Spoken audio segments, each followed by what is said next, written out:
Hey, everybody, tune in to Recent Tartarians. Recent Tartarians. Recent Tartarians.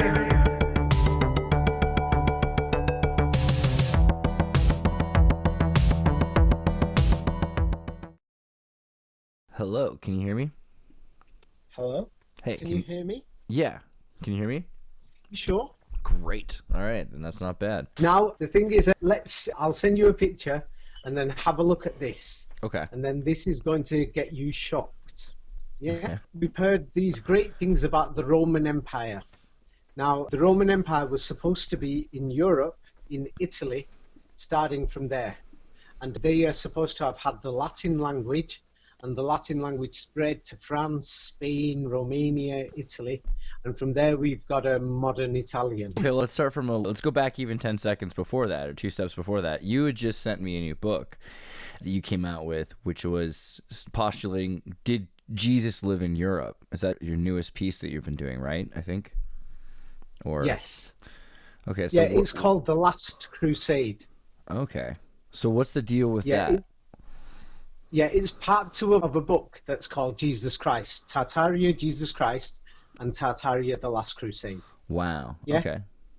Yeah, let's get straight to the point so that then who will see this will know this is really serious stuff. Because the Roman Empire is like the heart of the history that we know. Yes, it goes back 2,000, 3,000 years. Now have a look at this and check this out. Yeah, I've just sent you Wikipedia and people can check it themselves. Around 1860 or 1850, only 2% of the people in Italy spoke Italian. Have you got hold of that? I'm seeing this. And I can corroborate even just going to Italy, because in parts of northern Italy, they still don't speak Italian. They speak German. Oh, yeah. And the thing is that many people, their grandparents are still alive. They can ask them. And their grandparents will say, my grandparents didn't speak Italian at all. So now we've got a serious problem here. Yeah, because they're telling us that the Italian Bible was published in the 16th, 17th century. And for the next 200-300 years, people were reading the Bible in Italian. So nobody spoke. Is it nobody who spoke, or who spoke Italian? Is it some small part of Italy? The 2% who spoke it, I'll give you an example now, are the people who are in government and who went to the government schools. Like, for example, in America, you've got the CIA training schools. Yes? Yeah. So it's actually less than 2%. Have you got hold of the picture? So now we've got a problem now. What about the Bible? In Italian, it's been around since the 16th, 17th century, and now nobody could read this. And now what's even worse, you can go throughout Europe, they're going to say the Renaissance started in Italy. Now, look at the picture I've just sent you. This is from a library called the Girolamo Library in Italy. And you can see thousands of books there. Yeah, in fact, they tell you that millions of books were printed throughout the Renaissance and after that in the next 2-3 centuries. Yes. So who were they printing these books for if nobody could speak Italian? You've got this picture of Pius here. Is it suggesting that they created this language in the 1600s, or what's the idea? Now, the thing is, before creating it, I'm going to give you an example now. Okay. Imagine right now, I come to the United States and I'm printing, not now. Imagine if I tell everybody that I'm in England for the last few centuries, people spoke a language here called the Antarctic language, and then I say there was a Renaissance and millions of books were made in the Antarctic language, and Bibles were written and the Vatican's over here and it's in the Antarctic language in England, and then you suddenly find out nobody could speak this language until the last 50-100 years. Then it means that history is a lie. That's the problem we've got. So it's interesting also because we studied recently Etruscan and found there's new neural net math programs that are trying to take apart the symbols and figure out for the first time in centuries what Etruscan really sounded like. And there's a suggestion it sounds like Latin backwards, and that Latin itself might be like a mirror. What is Latin backwards? We'll go through that in a minute. Now that is very important. What is Latin backwards? Yes. The thing is, I went through many manuscripts of Latin backwards. Now, for example, they turn around and say that the output of the printing press was 20 million volumes and was going up in the 16th century to between 150 to 200 million copies. Renaissance printing. But now we've got nobody speaks Italian. So we're talking about the Renaissance, 15th, 16th century here. So that's the first. Now let's dig a bit even deeper. Now I'm sending you more information. People can check this. In the year 1800, around the year 1800, only 10% of the people could speak French in France. Only 10%. What do they speak in France? Now the thing is, so when you ask them what did they speak, they're just going to give you a bogus history and saying they were speaking that, blah, blah, blah. So now the problem we've got is, what about these French books that they were printing? For example, there is the Olivetan Bible, not the Olivetan Bible, the French Bible. I'm not sure when it was first made, in the 15th or 14th century. Yeah, and things like that. Yeah, so we've got a problem. We've got nobody speaking French. They say 10%, yeah, but those 10% spoke it reasonably. Il dit 10%, comme ça, il parle français, mais c'est pas beaucoup, c'est un peu. So I know what is reasonable French. So so officially 10% of the people spoke it reasonably and 90% did speak it. They just knew a few basic words, and because the French language was related to some of the other local languages, but 50% of the people basically couldn't speak any French at all, blah, blah, blah. So we've got a problem. And they say maximum 15% spoke it, but they were like the state agents and people who were going to the church control schools. So we've got these serious problems now. What about all these Renaissance, thousands and thousands of books that you're going to go to in Paris? You'll go to the museums and the National Library, Bibliothèque Nationale, or whatever they call it. So who are they printing these books for? Ghosts? And the amount of books they've got, are they all forgeries? Is that a problem now? Now, if they didn't speak French in France, and French is a Latin language, and they didn't speak Italian in Italy, and that's a Latin language, the two main centers of the Roman Empire, then what about the Roman Empire? So what about the Latin language? It's the 1600s. So we've got Chinese printing presses, and we have examples of other copies before the Gutenberg printing press. Are they Chinese printing press is a totally different story. Yeah, let's focus on let's go back to that question that you asked me about Latin backwards. What did you say? Yeah, is it Etruscan? Because the Etruscan language, it looks like it's backwards. So now the thing is, I will send you. Have you received the pictures that I've already sent? Yeah. Have you seen them?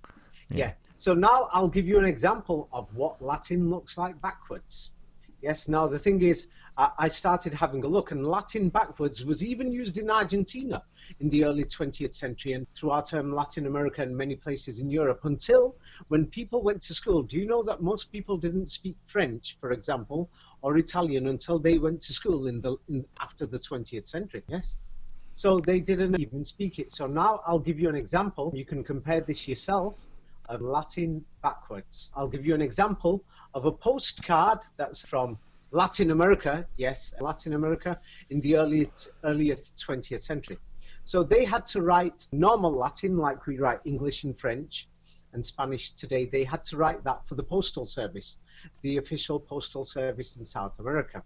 Yes, but on the actual postcard itself, they wrote Latin backwards. Yeah, it's because that's how the normal people wrote it in Europe. Yes, until the people in power changed everything. And then when they changed everything, it changed. Let me just look for an example of postcards. This is just a normal postcard by a normal person. So it's not a manuscript that's written by the official churches or by people who are working for the state. Yeah. So when you have a look at this, if they actually saw how ordinary people were doing their writing. Well, it's interesting that it connects so much to Leonardo da Vinci writing backwards, supposedly. They have this whole idea that he had secret notes because he was writing backwards. But if it's not backwards, and it's just the way the language was written and spoken before the Latinization, that's a very interesting idea. Yes, before the Latinization. So now, what is this language that's before the Latinization? I know what the answer is, but if I say it, then nobody's going to believe me. Now, I'm going to send you an example of how we write today.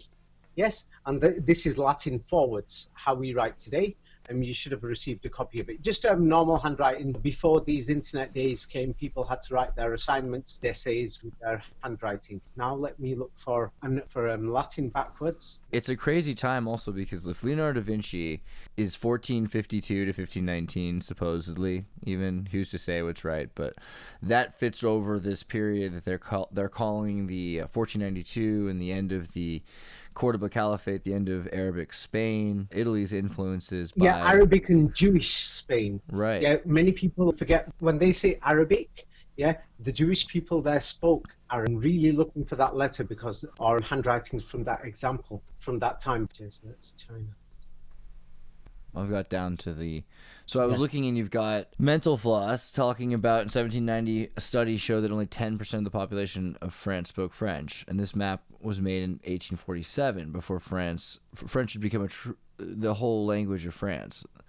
The Oyi languages are outlined in pink, and so there's a number of different languages available that they're trying to point to. Basque regions, for instance. The Basque state is very interesting.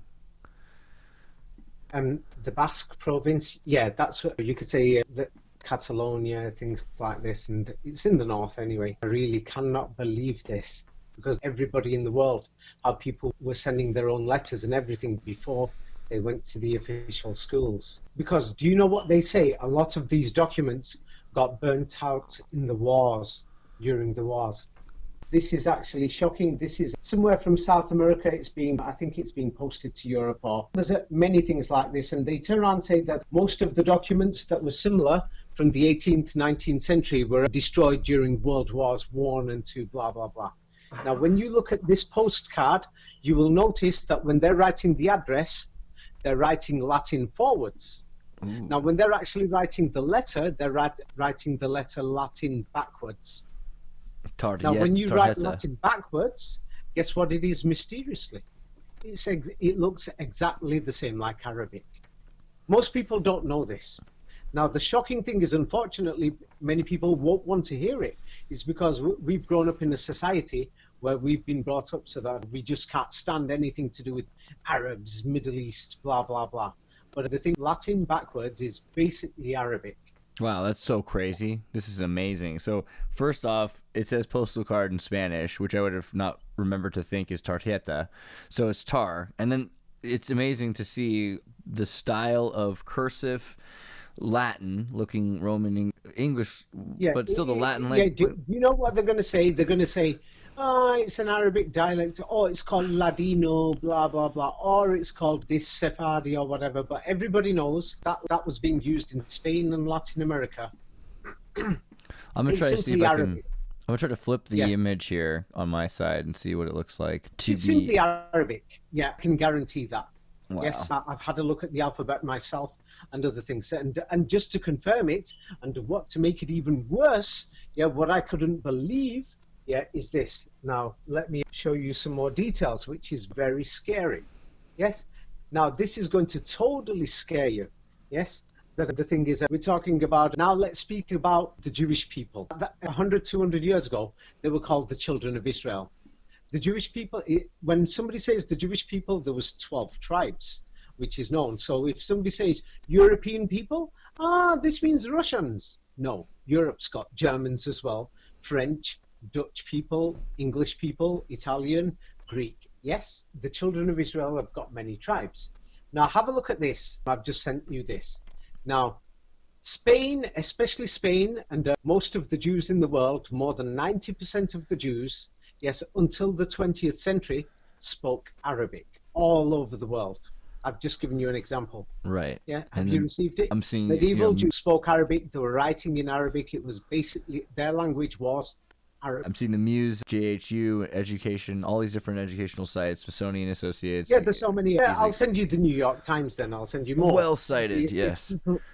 If people are not satisfied, here's from California, New York Times. But hopefully also people could just know, because you look into Spain, Maimonides, in America with Maimonides University in New York, named after the Spanish Jewish philosopher and doctor who ran the Cordoba Caliphate in Spain. Now we've got a problem, because if the Jewish people are speaking, Arabic, the local language, for at least 1.5 to 2,000 years, If Jesus Christ lived 1,000 years ago or 2,000 years ago, and he came for his brothers, what language were his brothers speaking? So a lot of them were Arabic. speaking Arabic. There's also this... No, 90%, more than 90%, the majority. But how different? So we make these subtle differences between Aramaic and Arabic. They try to say it's such a different thing. Okay, before right? we go on to Aramaic, yeah, okay, I'll go through Aramaic now very quickly, then you will practically get the message. Okay. Yes, because people don't know what Aramaic is. When you turn around and say, you know what, if you turn around and say, what's his name? Who's that rap star?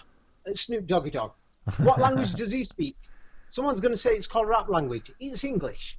Simple as. It's a dialect. Texas. It's English. Simple as. New York, Brooklyn, the boys, how they speaking. It's English. So now what is Aramaic? Yeah, I've sent it you. This is from the Times and it's from JSTOR, university websites, everything. And here it tells you during the Middle Ages. Yes, the Middle Ages started after the birth of Christ.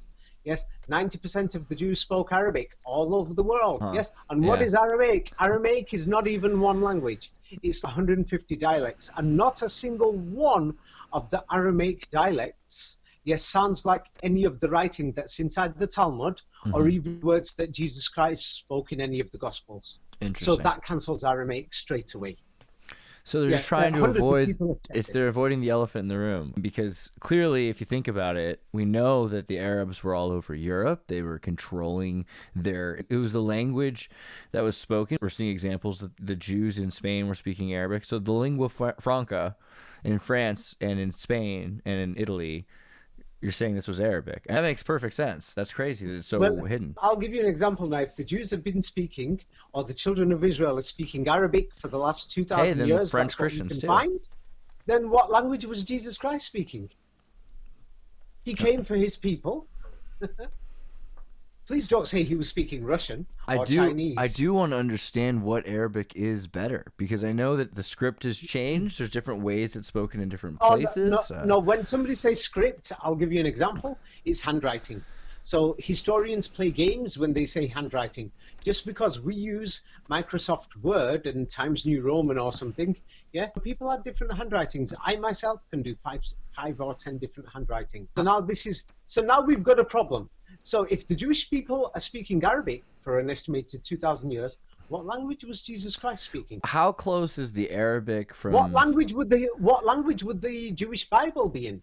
What language should the Old Testament be in if the Jewish people were speaking Arabic? If you go on Wikipedia, like Arabic, it'll say in the first sentence is a Semitic language. Okay, so how different is Arabic today from 1,000 years ago? Do you know when somebody's going to say the word Semitic, it's same like saying, English is a European language. Greek is a European language. It goes on forever. Etruscan is a European language. But how Those different? things confuse people. So how different is Arabic from... how much has Arabic changed in 1,000 years? Today. When somebody says Arabic has changed, the thing is, do you know what? Unfortunately, yes, we can't find these documents to show that Arabic has changed. I'll show you this in a minute, and this is going to shock you. Okay. Now, have a look at this. What I'm going to show you today is going to totally shock you. Now, this is from Wikipedia and many other places. You can check this out. The language Hebrew was not spoken at all until the 20th century. The 20th century means that only in the 1950s and 60s you could find people who spoke Hebrew fluently. The language basically did not exist. And it's been now, created, another thing is you can see here, what I've sent you here, I've just sent you now, is that Hebrew was not spoken at all for the last 2,000 years. Eliezer ben Yehuda had to invent new words for modern Hebrew. Yeah, it's talking about a lot of the inventions of new words for it. Yeah. Now, I'm going to make this easy for you because people don't understand what invent means. Arabic and Hebrew today have an estimated 60% the same words. In grammar, the first Hebrew dictionary was written after 1880 by a man named Ben Yehuda, and he was from Lithuania. Now, what did he do? He invented a lot of new words. So that's why there's 40% difference. Now, let's see what Ben Yehuda said himself.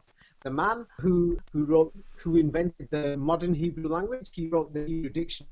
And let's see what he said. I've sent you a link here now. This is from Wikipedia and from Haaretz, a major national newspaper in Israel. Wow, this is crazy. Okay. Now, but wait till you hear what he said. Now, Ben Yehuda, he's the creator and the inventor of the modern Hebrew language. He was a humanist. People can check what humanists are. Now, this is what he said. He said that the roots or the heart of the Arabic language were originally part of the Hebrew language. He said that these Arabic roots were mysteriously lost. Oh, how could they be lost if the Jews were speaking Arabic anyway? And then he said they were found again when he wrote the dictionary. And he found the roots of the Hebrew language within the Arabic language. Then they invented modern Hebrew. But let me go through this, because this is really serious. And then he turned around and says, to create modern Hebrew language, he was able to do this by turning to the Arabic language. He said he did this because he followed the example of our, quote, ancient scholars. Who the hell are these ancient scholars? He said the ancient scholars, when they created Hebrew, they did it with Arabic. So he's even saying himself that Hebrew was originally created from Arabic. Yeah, and then he says he's following their example, and he's doing the same thing. And Hebrew was not a spoken language. Even then, it was spoken for the last 2,000 years by Jewish people. So, no, Arabic was spoken by the Jewish people. Let's give the audience a second to read this. This is crazy. These are great quotes. So I'm seeing here. So now what he says, the Arabic roots of our. Worse, hold on, I just want to get it quoted for people. This is amazing. So this is the guy who is publicly accepted for writing Hebrew. Let me finish the full sentences. Okay. Because I've just given you the screenshot from Google. I've actually opened up Haaretz. So now, Eliezer ben Yehuda and other researchers, they turned around and said that in the Hebrew Bible and in the Mishnah and in the Talmud, these religious books of modern Judaism, he said that these words, most of them have got Arabic roots, hundreds of Arabic roots. Basically, they're Arabic words. And he said to understand the Hebrew in the Old Testament, and the Talmud and the Mishnah, it was easy to understand it through the Arabic language. In simple words, he said the Arabic language made it easy to invent the modern Hebrew language. And many words found in the Bible, the Mishnah, and the Talmud were actually Arabic. And the Arabic was the language that Jews are speaking. This is what it says, though. I want to give people, because this is irrefutable, and there's no one who can deny this. It's Eliezer ben Yehuda, the guy who's known for inventing modern Hebrew, publicly and acclaimed by Israel. He says the embryo of its Semitic sister Arabic shared the lesson in coexistence. The Arabic roots are, quote, ours. They're our roots. So the roots of Arabic were once part of the Hebrew language, lost, now we have found them again. This is unbelievable. It's amazing stuff. Yeah, he said, can you imagine right now if I create a new language and I call it the language of the planet Pluto, and I turn around and say, hey, the planet Pluto has lost its language for the last 2,000 years. 60% English. But I've mysteriously found the language of the planet Pluto inside the English language. I like your Snoop Dogg version, actually. I think that's pretty good. Snoop Dogg taking a language, 60% of it's pretty much English. That's about right. Whole new language. Yes. So now, now I'll send you a photograph of Eliezer ben Yehuda, and on his desk he's got Arabic books, and he's just copying the words, changing the pronunciation. What the heck? And just using a new alphabet. This is literally a photo of him doing it. That's crazy. And this is so Ben Yehuda is from Lithuania, and do we know, was he inspiring? Where's the other 40% coming from in Arabic? But now we've got a serious problem, because the thing is, if the Jews were speaking Arabic for 2,000 years, why is the Bible written in Hebrew? Yes, because imagine if the English are speaking English, then why would English history be written in Chinese?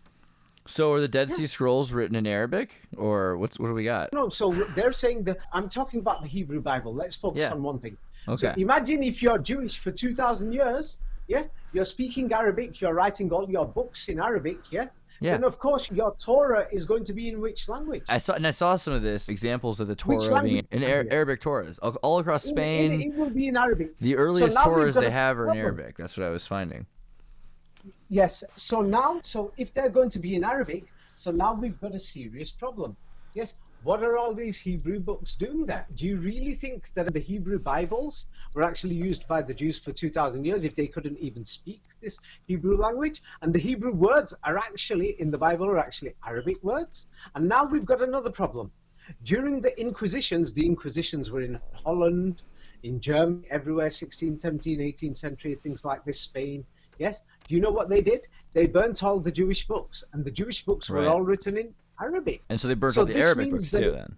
Yeah, I've just sent it to you right now. You can have a look from education website, Smithsonian, History.com. Noble word. The burning of the books in 1480.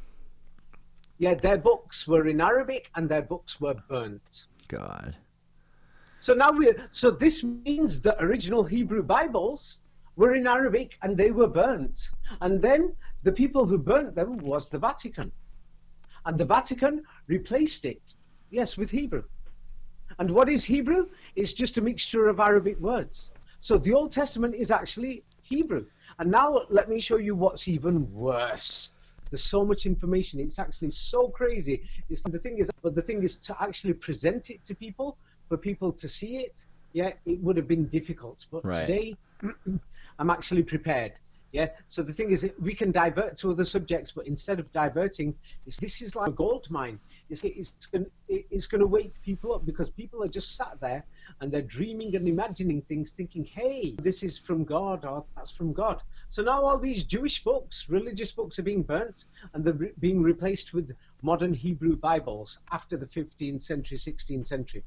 And believe it or not, that's when these Hebrew Bibles and Mishnahs and Talmuds were mysteriously published. And the Jews couldn't even speak this Hebrew language until the 20th century. The majority spoke Arabic until the 18th century.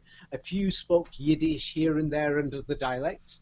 So now the thing is, Hebrew has mysteriously got all these Arabic words. But then they changed these Arabic words and gave them new meanings, and everything changed the meanings. So now they've changed the meanings, so that's even worse. So now another thing is, here is, you can have a look what the actual Bible is. Most people don't know. Now the Bible, actually, most of the words, whoever wrote the Bible, yes, actually wrote down all these Arabic words.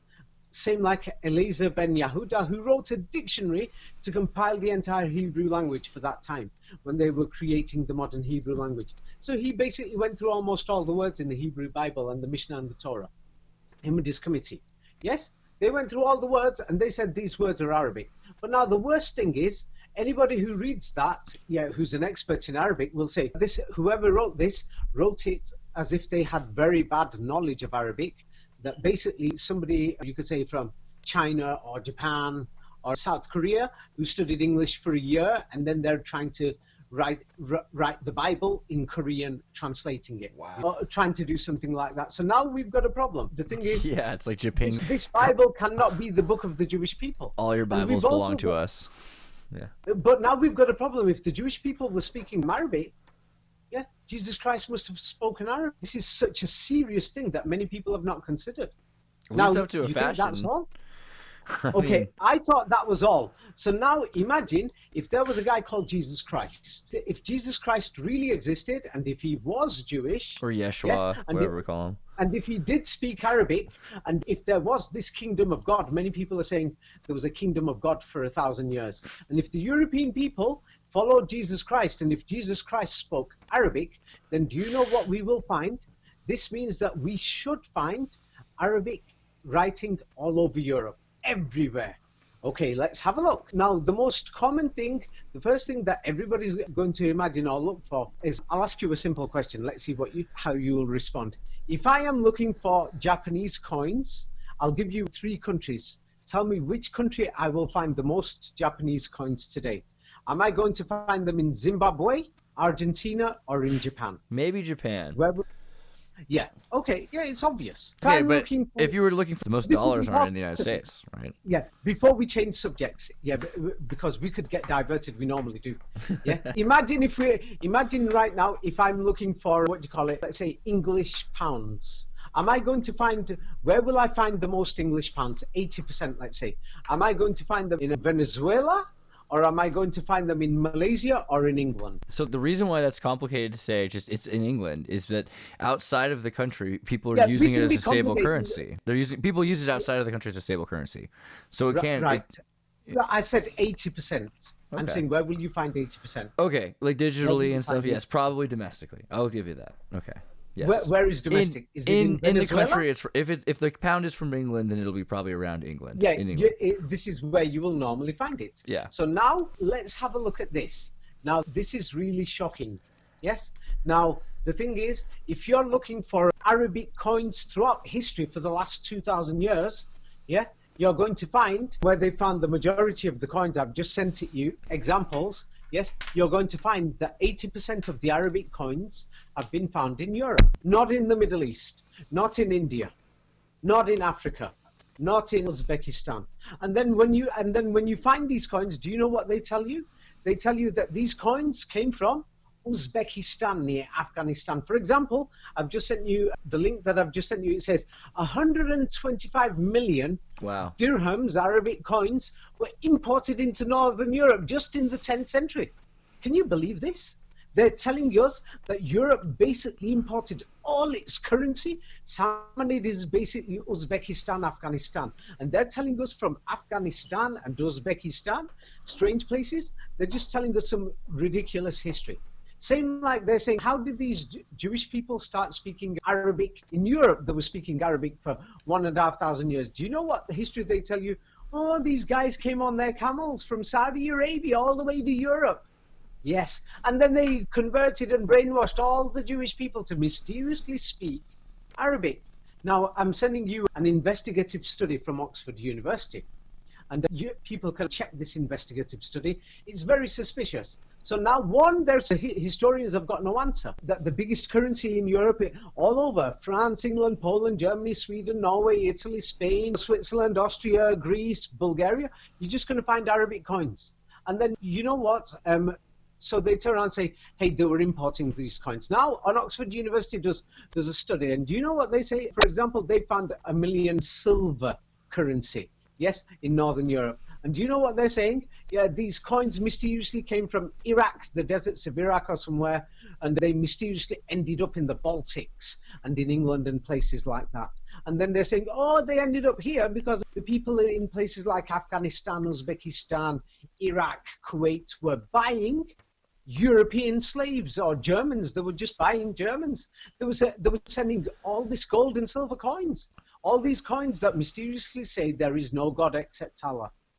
Almost like the Europeans don't have none of their currency. And it's like the ridiculous story that they're saying. And then the thing is, they turn around and say the Germans were barbarians, the Vikings were barbarians. And then they turn around and say these people were barbarians, uneducated. They couldn't have their own currencies. So they said this is why these people, they were just using the Arabic coins from the other side of the world, which sounds ridiculous.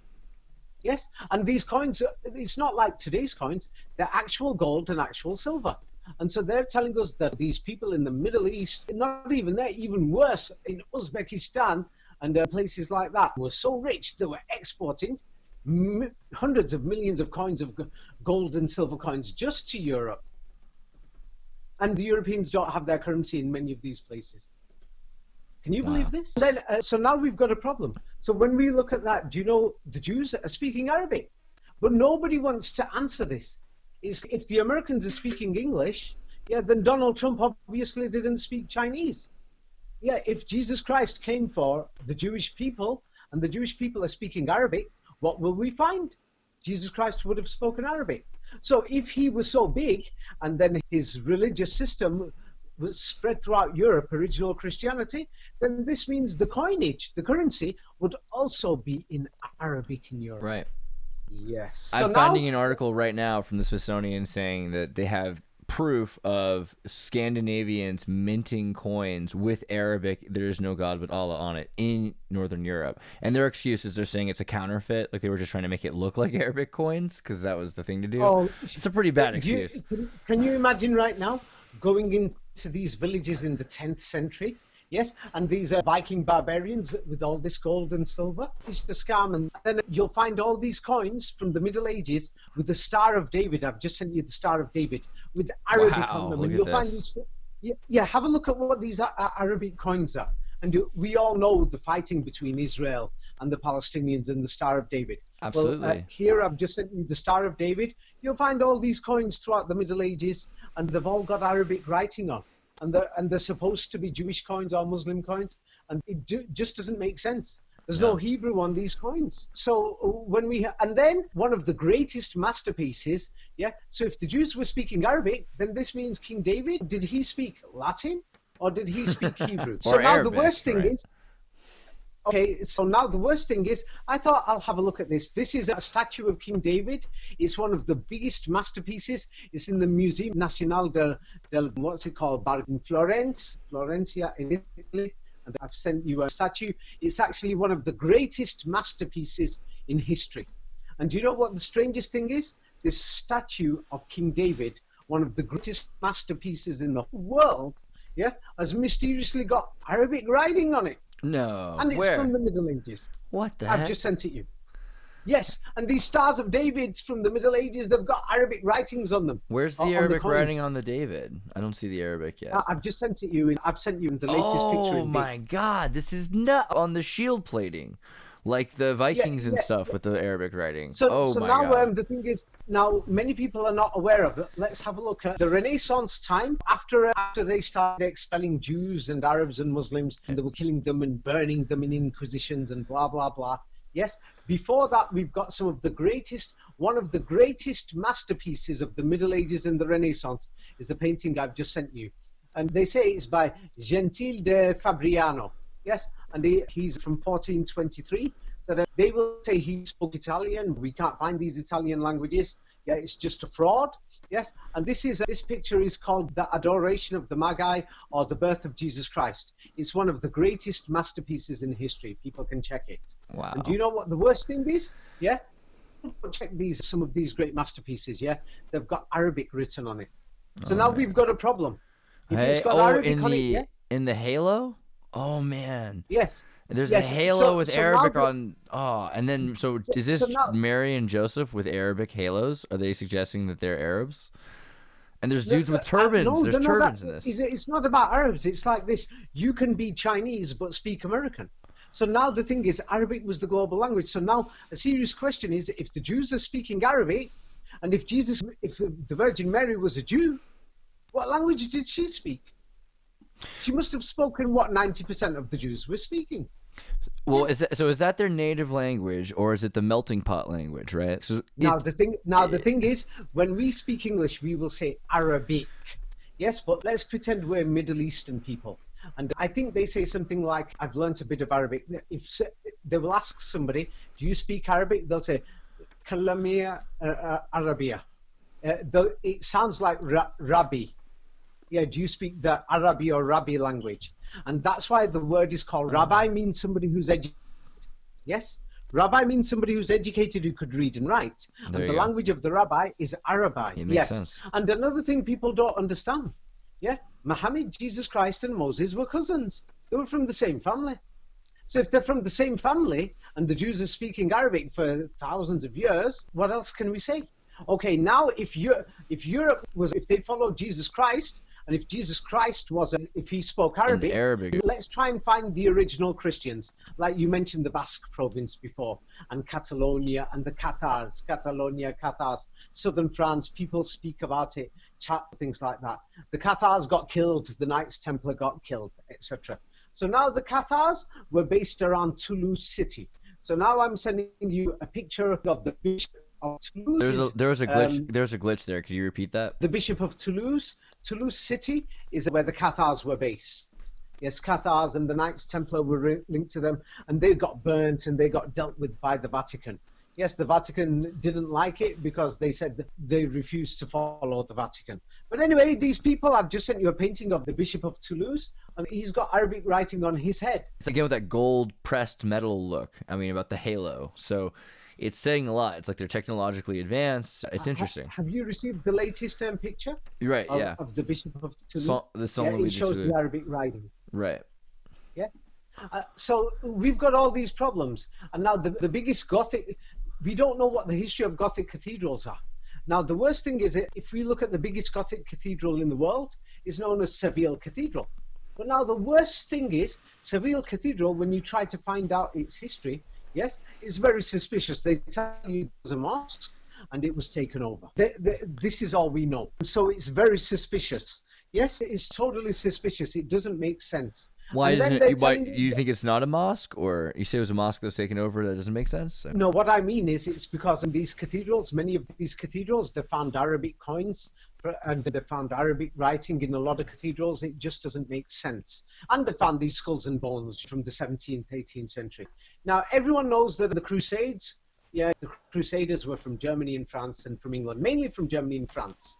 So now let's have a look at it. During the Crusades, Europe was, they say, the Holy Roman Empire. The Holy Roman Empire, they say Charlemagne and then Charles Martel and things like that. I've sent you a painting to show who they are You must have heard of the Holy Roman Empire. The Holy Roman Now, Empire was neither holy nor Roman nor an empire, but that's okay. Yes. Yeah. But the thing is, most people don't have a look. Now, here is the coronation clothes of the Holy Roman Emperor. The Holy Roman Empire only dissolved in the 18th century. But around the 14th, 15th century or 16th century, something happened to it. But have a look at it. We've got the coronation clothes of the Holy Roman Emperor, and he's got Arabic writing on there as well. This is great. The coins in Europe are Arabic as well. The books were in Arabic until the Vatican burned them. What the hell is going on? But they couldn't get rid of the cool cape. He wanted to wear that, so he has Arabic on his cape still. He couldn't get rid of that. That's hilarious. No, it's, can you imagine? Let me send you a picture of George Bush. Yeah, it's many people I noticed this question. Yeah, can you imagine if you saw George Bush or Donald Trump, yeah, wearing the Nazi swastika on their arm and things like that, and they can't help it? Yeah, it's a crazy idea to see the Christians yeah, wearing the Arabic thing after the Crusades. There's many Arabic words on the clothes of the Holy Roman Emperors, of the Christian Crusader emperors, which doesn't make sense. They're Crusaders who hate the Arabs but wear Arab stuff. Why didn't they write Latin? Why didn't they write Hebrew? Why didn't they write Greek? So this means that the history of these languages is a lie.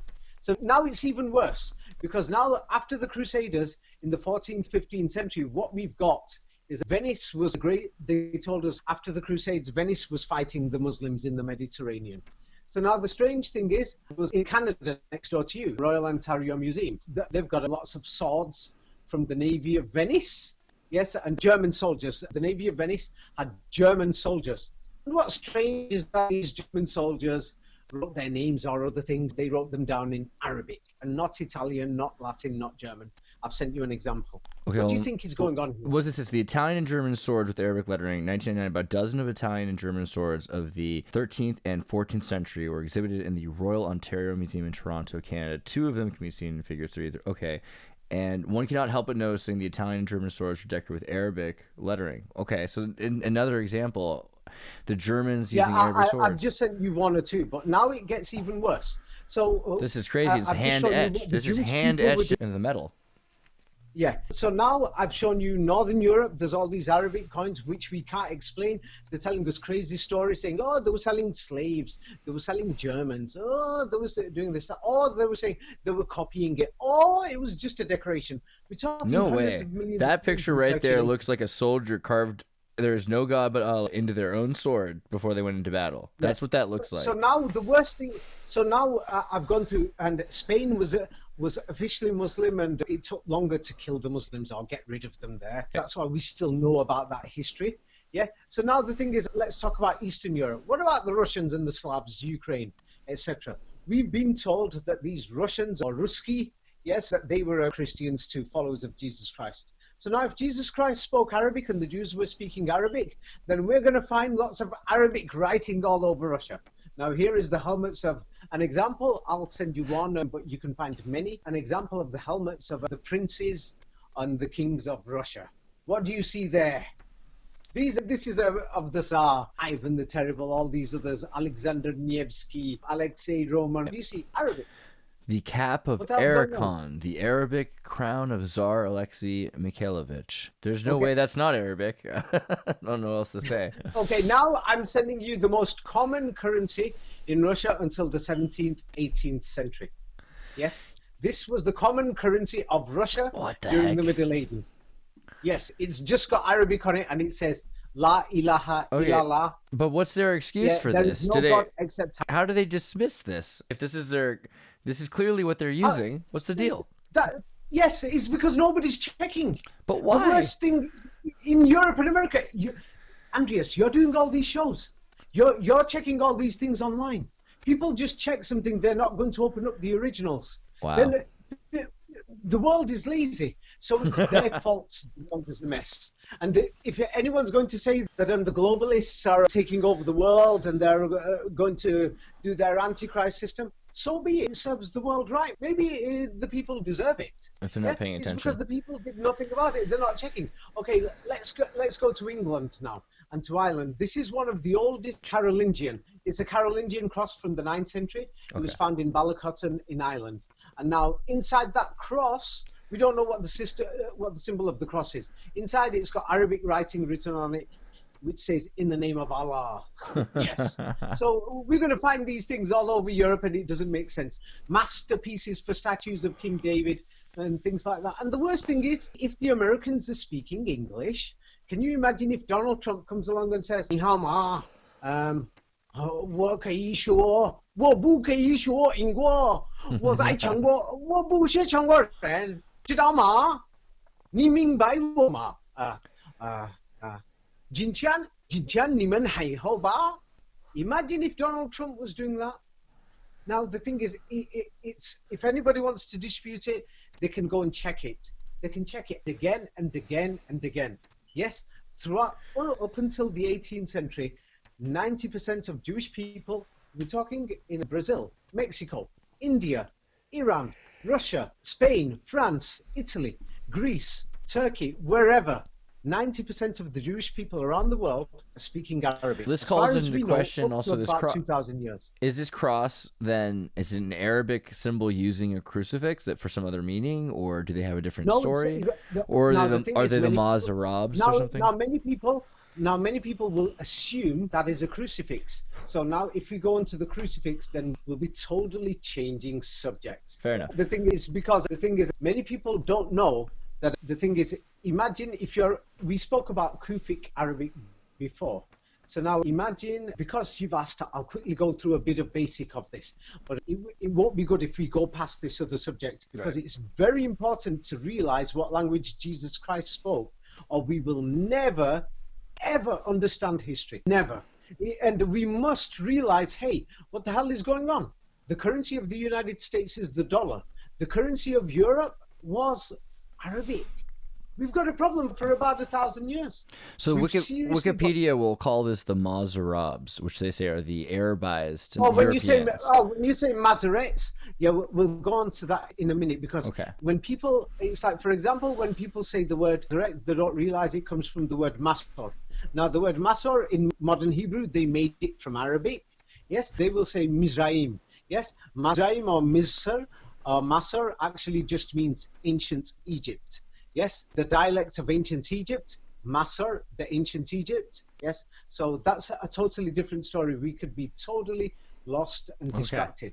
So now, what I'm going to send you now is, here is a picture from around the 1350s, this Arabic writing. It's Kufic, and this is from Spain, Seville city.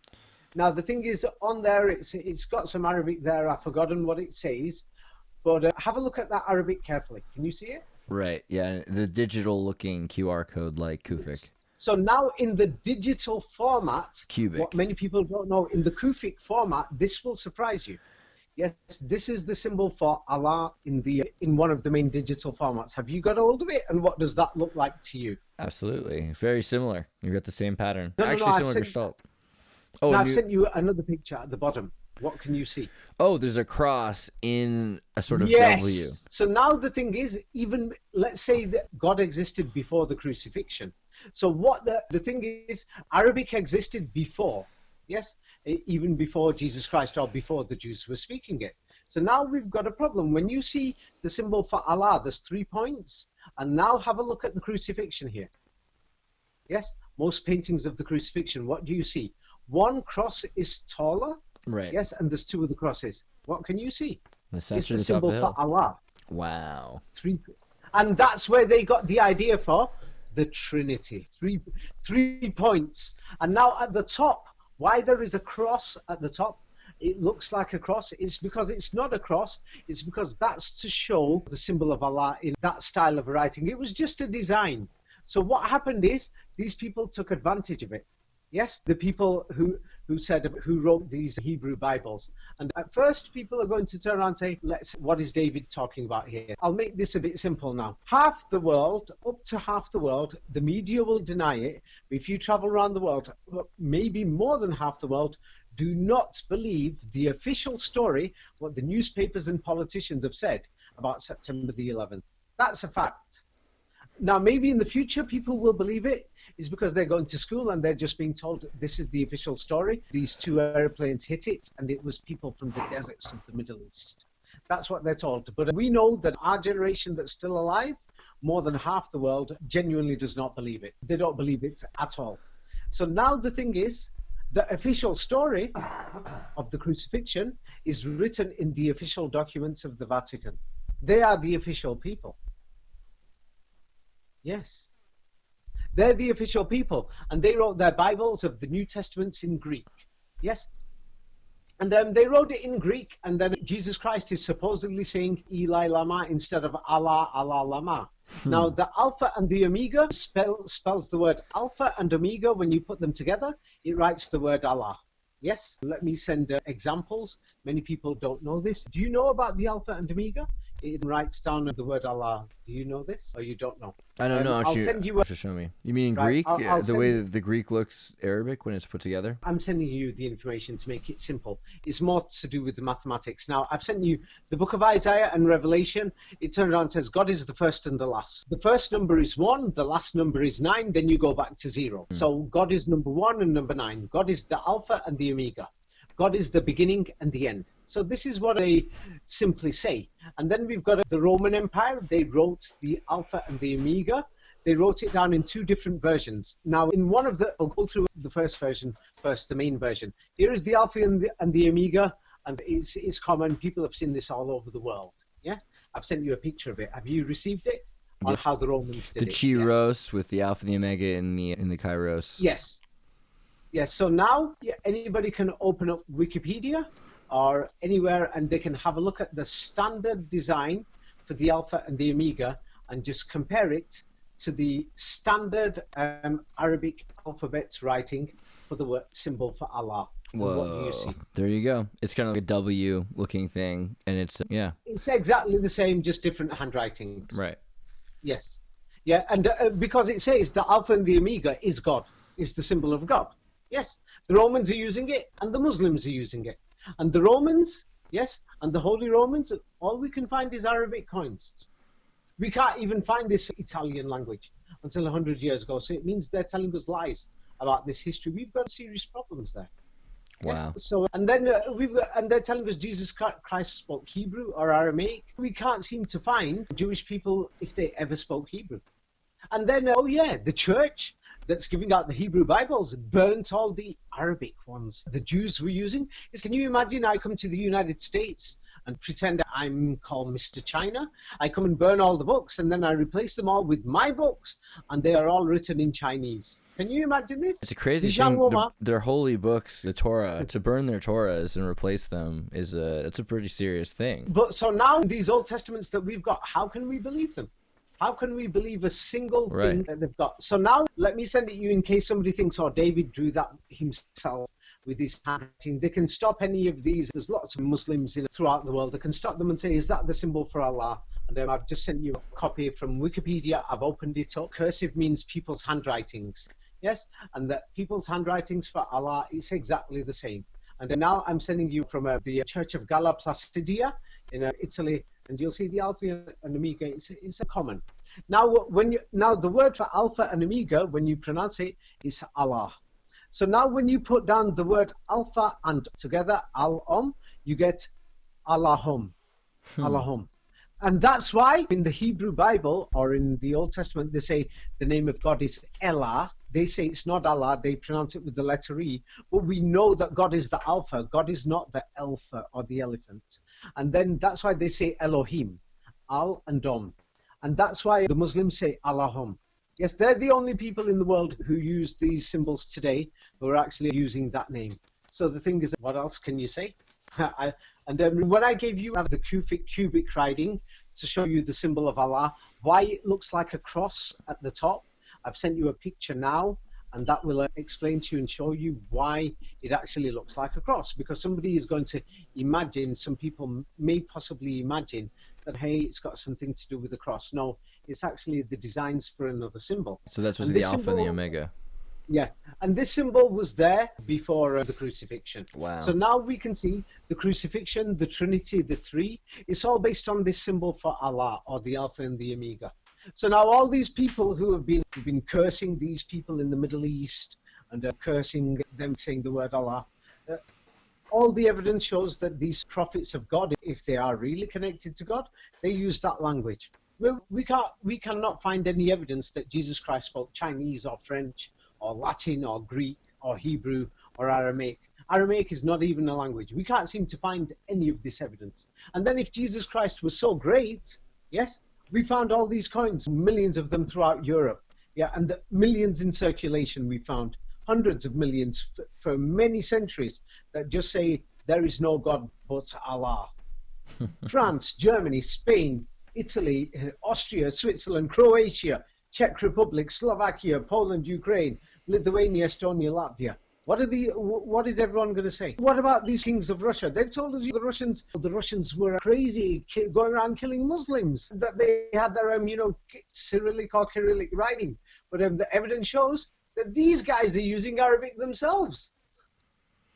As if they were to take it. So there were some people that stole the stuff eventually, but it sounds like whatever they stole was from there. If we say that the crowns were stolen, yeah, historians have said many different theories. They've even said, oh, these crowns were gifts. Oh, it was an accident. Oh, they didn't know. Yeah. What about the millions of Arabic coins that say there is no God but Allah? Moscow, Petersburg, Nizhny Novgorod. Yes. Yeah, and it's interesting how mathematical it is on the Omega. Do you know what it's like saying? It's like me coming to the United States and saying, hey, I found all these books here, they're all in English. Yeah? Oh, no, this is not enough evidence that in America they spoke English. No, in America they spoke Chinese. And you'll say, but there's all these English books there. I'll say, maybe they were all presents. And then Andreas will say, but David, we've got all these millions of coins here. Yes? This is what evidence. I'll say, maybe the people did decorations or it was a mistake. And then you say, David, and we've got, we've got all these swords here and everything else. Okay, now I'm going to show you some other things, and it's even worse. The history of Europe, it's actually even worse. That they're clearly telling lies. It's just so scary what they're telling us, because there's just too much evidence that there's something wrong. Yes? Now, let's go to Russia's two main museums where they've got thousands of coins, swords, thousands of things, yes, relics for their history, for their country. Yes, let's look at the Kremlin Museum and Alexandrovskaya Museum, yes, and the Kolomenskoye complex. Now, this is from the words of Professor Anatoly Fomenko, who is from Moscow State University, the #1 university in Russia. And do you know what he's quoted here? He said, in the museum, we can't find anything that doesn't seem to have Arabic writing. All these Middle Ages, medieval swords, everything. Basically everything has got Arabic writing. Nothing with Latin, Greek, Hebrew, Slavic, nothing. Come on. Andrea, could it be that it says the Slavic inscriptions are nothing but, could it be that there are very few such pieces to be found amidst the, quote, Russo-Arabic majority? Okay, there you go. Yes. Yes, the thing is they've all got Arabic. Now, it's not just one or two crowns of the princes. Here's the helmet of Alexander Nevsky. Alexander Nevsky, he was very famous. He's still so famous throughout Eastern Europe today. This church called Alexander Nevsky, a beautiful one in Bulgaria. Have a look at his helmet. You can clearly see Arabic on them. So we got these problems, and nobody seems to be talking about it. Yeah, all these swords, and it's like when people walk into the Kremlin museums and all these things, they won't realize it. You've got to have a look very carefully. Like, for example, you'll see all these things and you'll think medieval knights in shining armor. Yeah, but nobody would ever imagine, oh my God, they've got Arabic on them. Nobody seems to think these things. So we got a problem. Where does Russia fit in this history? Okay, never mind the Russian kings. What about the kings of the Holy Roman Emperor? They've got Arabic writing on. What about their coins? Yes. I was just going to say, it's interesting also because we were looking at the idea that the Holy Roman Empire is inspired by this Christianity out of a Jewish mystic from Jerusalem. And Moscow has this whole story about being one of the 13 tribes going through the Ukraine from Jerusalem. But you're even saying that the Israelis, or the Hebrews rather, they're speaking Arabic. So what's the truth about Jerusalem? Like, what are they speaking? And what leads to this? Okay. So now you're going to a totally different subject. It's too deep? Okay. Yes. You've mentioned Jerusalem. Let's make this really interesting. Yes? I hope so. Let's make this really interesting. So now the thing is, it is well known that let's start with the biggest city In Europe, it's called Istanbul. Istanbul was the biggest city in the world for the last 2,000 years. New York beat it a few times, but generally in the last 2,000 years, Istanbul has been the biggest city in Europe. It was Constantinople. Mehmed II considered himself the Oh yeah, Caesar of when Rome. you say Constantinople, yes, I will give you an example now. What do you call it? Yes, I'll give you an example. And it's a port. Most people call it Russia. And a few people in the past called it Soviet Union, but hardly anybody actually said the full words, Union of the Soviet Socialist Republics of Russia. Or yes. I mean, about Istanbul, isn't Istanbul Turkey? So was it part of about the Soviet Union? Oh, I see. So yeah. So what I'm trying to say is that first, let's go to Istanbul, and this information is really important. Where is it going to be? Bosphorus. Now the thing is, many people won't believe it, but in Istanbul, the major language there was Arabic until the 20th century. Not Turkish? Yeah, which is surprising. I couldn't believe this myself. Yeah. Well, I guess the Ottomans would have probably wanted Turkish to be suppressed as they could speak Arabic. I could see that being illogical. That makes sense. Wait, it's when you say suppressed, if there are Turks speaking. Yeah, okay. Fair enough. We need evidence that the Turkish language existed at that time. Many people, can you imagine, you can say to me, what do you call it, that the Vatican probably wanted Italian to be suppressed because they wanted the Latin language. Turkish is a language. There's nothing like it. It's just a strange, different language. We did a map. We did a map at one point and showed that Istanbul would have been the perfect place to go through if you were going in between, like from Ukraine, Crimea, or from Africa, from the Horn. Yeah. It's all through Istanbul. Yeah, as you've noticed, Andreas, I'm somebody, I don't like to guess things or base anything or have any judgments on to think. On intuition without data. Right. Yes, because if we have theories, we are never going to know the truth. Why we are alive, why we die, or what's going on. Yeah, well, and just these sort of risks, objectively, geographically, there's a nexus point in Istanbul because you can take a boat from Istanbul to north or south very far. Yeah. Yeah, okay. Now, you asked me about the Turkish language, and that's why I said, hey, we will not guess if the Ottomans suppressed the Turkish language. Yes? Now, I've sent you information that you can check. This is from, I think it's from Pennsylvania, one of the universities there. The Ottoman Turkish language, yes, words, basically it was 80% Persian and Arabic. Now, when somebody says Persian, the Persian language, yes, before the year 1900 was 80% Arabic anyway, yes? And the Turkish language was 80% Arabic and Persian. So basically it was Arabic. And they were using Arabic letters. So now the thing is, mysteriously, they changed this. Yes, they changed the Turkish language, they changed the Arabic language in Turkey, and they removed it in the 20th century. But the thing is, let's focus on the facts, that the language was basically Arabic, yes, in Turkey. So now in Istanbul, so it's not about, it does say people can go and check it more, but the language was Arabic. Now, when I say Arabic, yes, I'll give you an example. When you say Snoop Dogg speaks English, yeah, he's got his own type of language, rap language. Oh, in Texas they speak English. Yes, that's English. Oh, they speak English in Australia. Yes, that's English, but it's their dialect, their pronunciation, etc. Somebody else could say it's a totally different language. Yes, but it's actually English. So now the thing is, it was Turkish Arabic, like you could say there was Judeo-Arabic, you could say there's Moroccan Arabic, Egyptian Arabic. Yes, yeah, those are going into the minor details. This thing is so exciting because the thing is, Jesus Christ, where did he live? Yes? Right. Now the thing is, where did he live? Because this is going to shock you too. Yes, because you could, especially in the Balkans, because the Balkans, Yugoslavia, one thing that survived in Yugoslavia, especially in Serbia and many other places, many people still remember Jerusalem of Jesus Christ. And they say something about this city that you will find strange.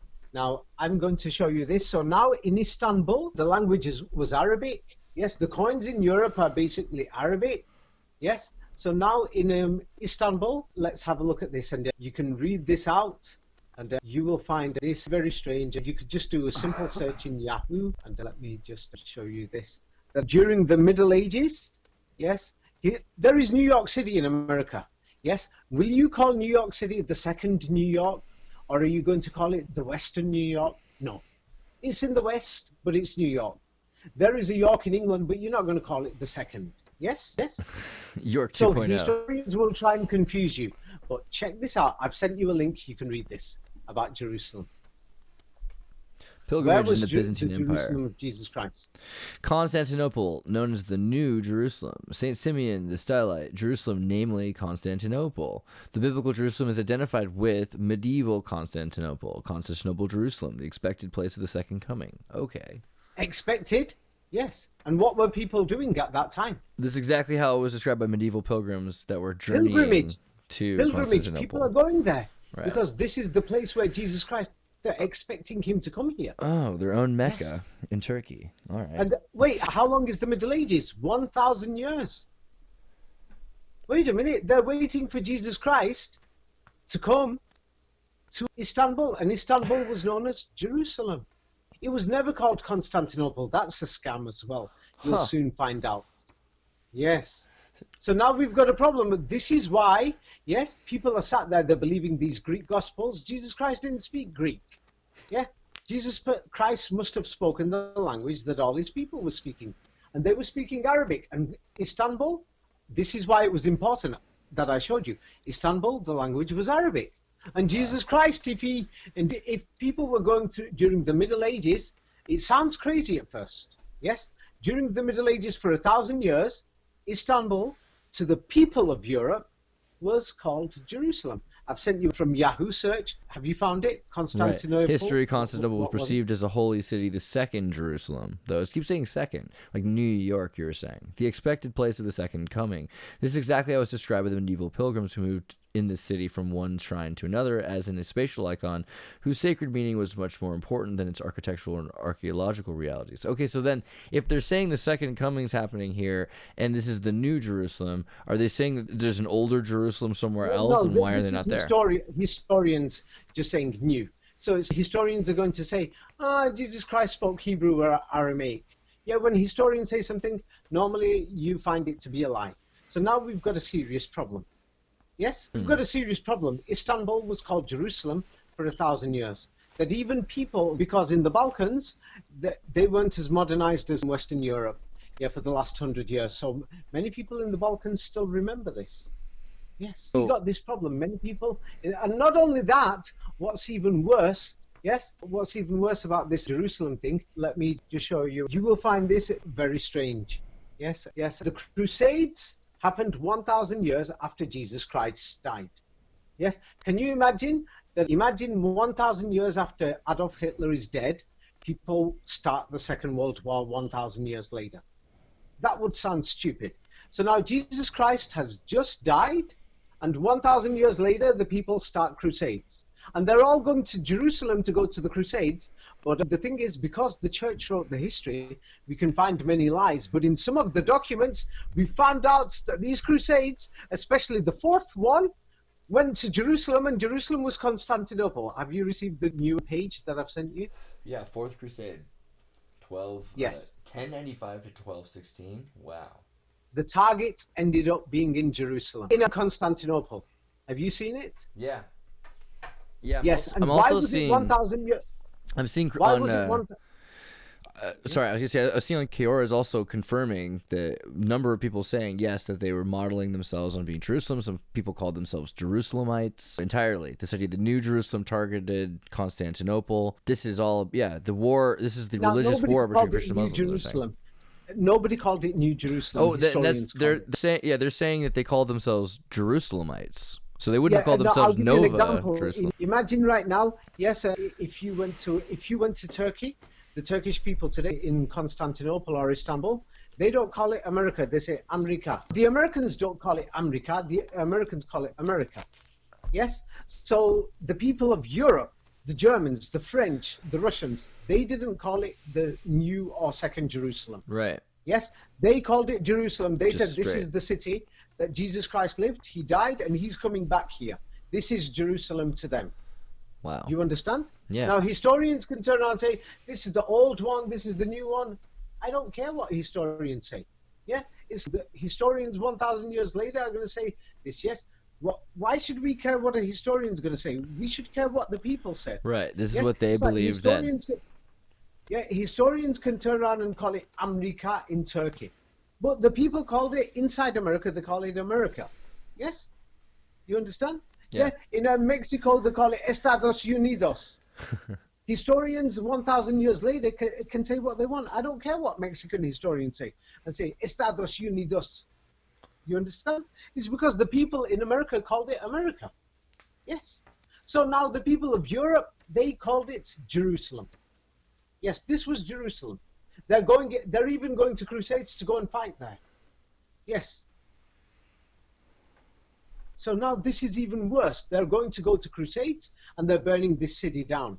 And when they go on crusades, do you know what they were doing on these crusades? Burning books? I wonder. They were burning Bibles. Yeah, okay. And they went 1,000 years later. Do you know what's so strange? People can check the history of the Crusades out. What is so strange is that they were burning all these Greek Gospels. Yes, they walked into Constantinople. So if these are Germans, the English, the French, the Dutch, the Austrians, the Swiss, the Italians, they're going on the Crusades. These people, some of them Knights Templar, whoever, Teutonic Knights, whatever, they're going on crusades. They arrive in Constantinople, the greatest Christian city in the world, the biggest city in the world. What are they doing? They're burning Bibles. Now, this is very strange, yes, that they're burning Bibles and burning churches, yes? Just a total cover-up. Try to get rid of all the history they can and put in a new So now the history. thing is, if this is the people of Europe, they're burning Bibles, why would they burn Bibles and books? If they're trying to get rid of the history and change it with a new Bible. Are they trying to get rid of history? Or why did they go burn the churches? So is the truth, they've told us that the Crusades was a war against the Muslims. What if it's the other way around? What if the Crusades was the people of Europe fighting the churches and fighting the Gospels? Because September the 11th was one of the biggest things in the world. And half the world, more than half the world, said it's a lie. Same like coronavirus was one of the biggest things in the world. And more than half the world said this is a lie and it's a scam.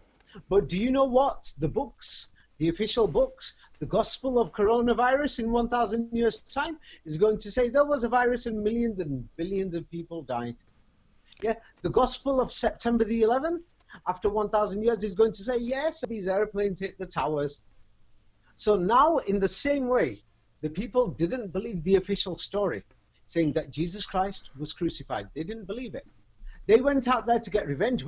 At first they heard, I'll tell you why this story doesn't make sense. The Crusades lasted for 400 or 500 years, and they're mysteriously targeting Constantinople. And Constantinople is known as Jerusalem.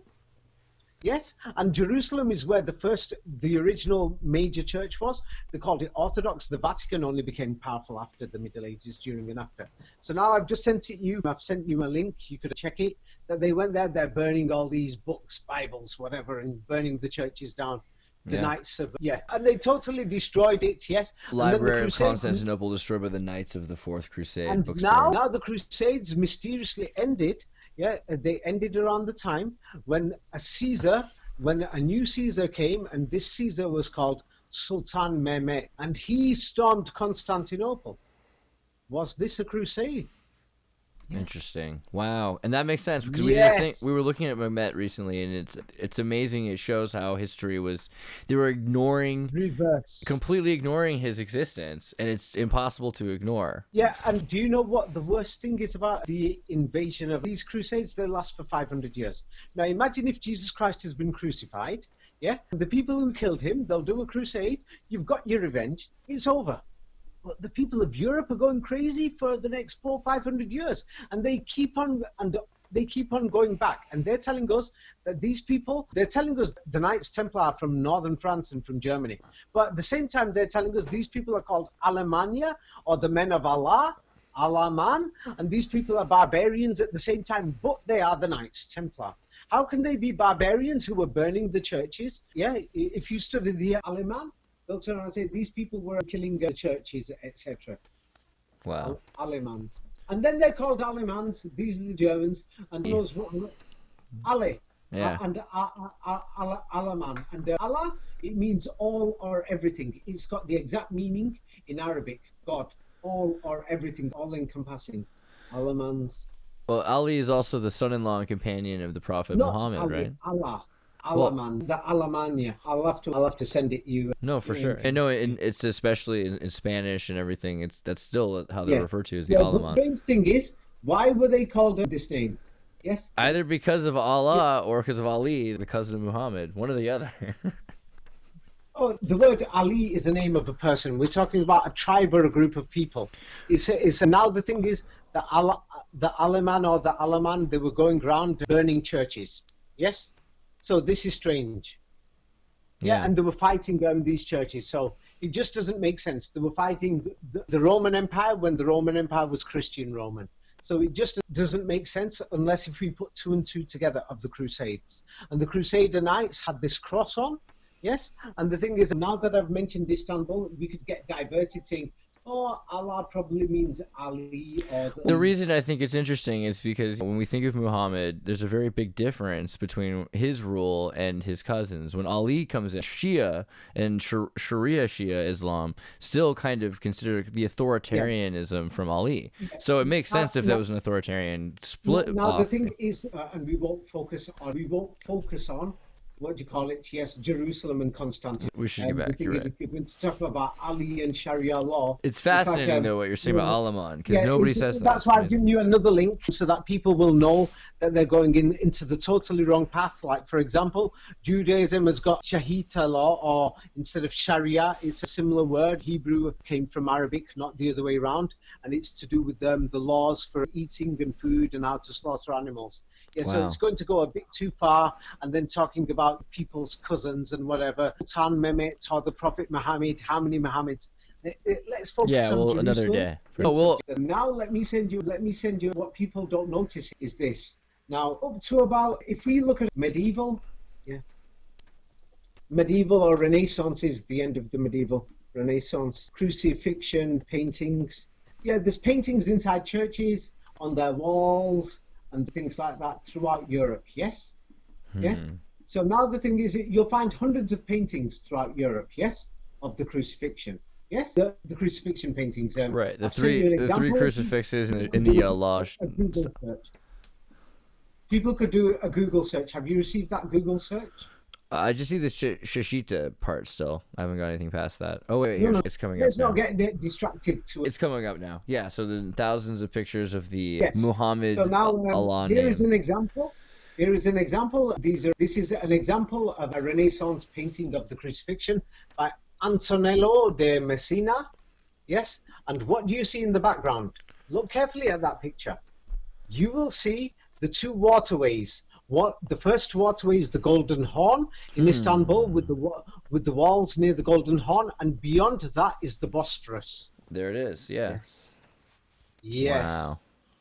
Yes, and that's what you will see in half the paintings of these famous paintings, and they're not in one place because people went.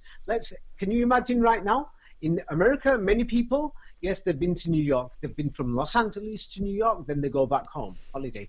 They've been from Seattle to New York, then they go back home. They've been from Dallas and Houston to New York, then they go back home. They've been from Florida, Miami, Tampa, and all these places to New York, then they go back home. They go from Chicago, then they go back home. Yes, so. Now, during the Middle Ages, everywhere in Europe, from France, from Germany, from Spain, from Italy, everywhere, people were going to Constantinople, Jerusalem. They were going there because they went there because they were waiting for Jesus Christ to come back. He's going to come to this city. Yes, and the crucifixion happened in Jerusalem. So now let's look at all these paintings and let's see what Jerusalem actually looked like. And what do we see? Now, here is Bosphorus. We could talk about Sharia law or Shahita law. But yeah, this is big. Yes, in Judaism. Or let's get to the exciting things. Yeah. Because you asked about Constantinople. I'm sending you many paintings so that you could go through them. Here is a painting by Gerard David, and this one's from Holland. Wow. In the around the 15th century. Definitely. If the Bosphorus is at Jerusalem, that's crazy. The Bosphorus in Jerusalem. Do you know what you could see there? What you can see in that painting, you can actually see, yes, from the 14th, 15th, 16th century, you can actually see the Hagia Sophia, which is a bit darker in color, and you can see the Sultan Ahmed Mosque. I sent you a new picture. Have a look at the new one, the Sultan Ahmed, that looks white and brand new. Right. And you can actually see Galata Tower. and Galata Tower for the Galatians. Wow. Have you received the new Yeah, picture? yeah. I was just looking at the Galata Tower the other day because it has that rotary. It's amazing. That's exactly, and it's in the crucifixion picture. There's no question. That's it. Jerusalem in Turkey. Yes. Yes. Let me send you many paintings. There's hundreds. There's so many that wow. actually it's almost like you can't deny it. It's so worrying. It's like it's worrying. Now here is a picture from Belgium. Let's go from, I've shown you Italy, I've shown you Holland. Now, in case somebody says, hey, people made a mistake, they guessed. Yeah. Now, here is a picture from Belgium by Jules van Cleef. This is a 15th century Renaissance. And look carefully at this painting, and what do you see? You will see a waterway, and you will see the defenses of the walls of Jerusalem. The Moorish style, and do you know, when you look at the walls of Jerusalem, let's compare it to modern Istanbul, and let's see, is there any historical artifacts there? And what do you see in the next picture? Yep, there's the same Moorish style, the ascending wall, the same kind of octagonal castles. It's basically exactly the same, because the wall today is damaged. Right, yes? There you go. Yes, yeah, that's so it's an exact match with the waterway, the waterway that's going through the Bosphorus. Yes, and it's an exact match. At the Rumeli Hisari. And Jerusalem is not. Yes, and Jerusalem is not beside the sea or the two waterways. I could dismiss this if it weren't for the fact that if this was just people in Turkey drawing pictures of Jesus, and so they use their own surrounding. But this isn't that. They're all over Europe. These are people all over Europe. Places. This is everywhere. This is crazy. Yes. So that's the problem. So now Professor Anatoly Fomenko pointed this out. Yeah. Now here is another painting I've just shown you, and you can have a look through this. Oh carefully. Man, yeah. This is from the 15th century, and you can actually see the ships going through in the Bosphorus. I've sent you an enlargement. Yeah. This is by Andrea Solario, not Andreas Solario, and they say it's about 1503, something around then. So this is what I wanted. This is what I wanted to see. I was saying, hey, Turkey, there's this crossing. You found the Bosphorus behind Christ with actual ships going by it. David, and this it's is not just one waterway. The Bosphorus has two waterways, Golden Horn, and you can actually find two. I've just sent you another painting, and this one is by Pietro Perugino. These are all in different places. Jeez. And you can actually see big ships sailing these are Bosphorus. ship of the line style ships too, which tells you what time period they're saying. This is clearly around. So as you can see, we've got a serious problem. Yes, we've got a serious problem. This is now. Jesus Christ in Turkey 1,000 years ago, not 2,000. Yes, and now the thing is in Istanbul. Yes, all we can find I can send you hundreds of paintings. Let me just send you many so that you can upload them on the video. So is this kind of like the Book of Mormon? Are they saying, hey, let's modernize it? Like, he's with us now. How do we know this is... How come everyone's saying it, though? I don't know. This is a lot. This is a lot to digest. But now we've got a problem. Yes, we found that the language and the coins and things like that are Arabic. You just sent me like 100 pictures of the Turkey with Christ in front of it. This is crazy. This is amazing. Yeah, and you can just see the Bosphorus. It's totally insane. What is happening? Yes, I really don't know what to say. You can say it. Jesus is from Turkey. Jesus is from Istanbul. That's pretty clear. That's what we're looking at. Or at least they crucified him. They crucified him there. It looks like he's crucified there. Now the thing is, he went there. And now another strange thing is people don't check what the word Jerusalem means. Jerusalem in modern Hebrew, how you want to pronounce it, because they created the pronunciation only recently, is Jerusalem. In Arabic, is Darussalam. Now that's two words, Dar Usalam. So many people are saying Jerusalem is in Utah, Jerusalem is in Scotland, Jerusalem is in Germany, Jerusalem is in Barcelona, Jerusalem is in India. Now we've got a problem.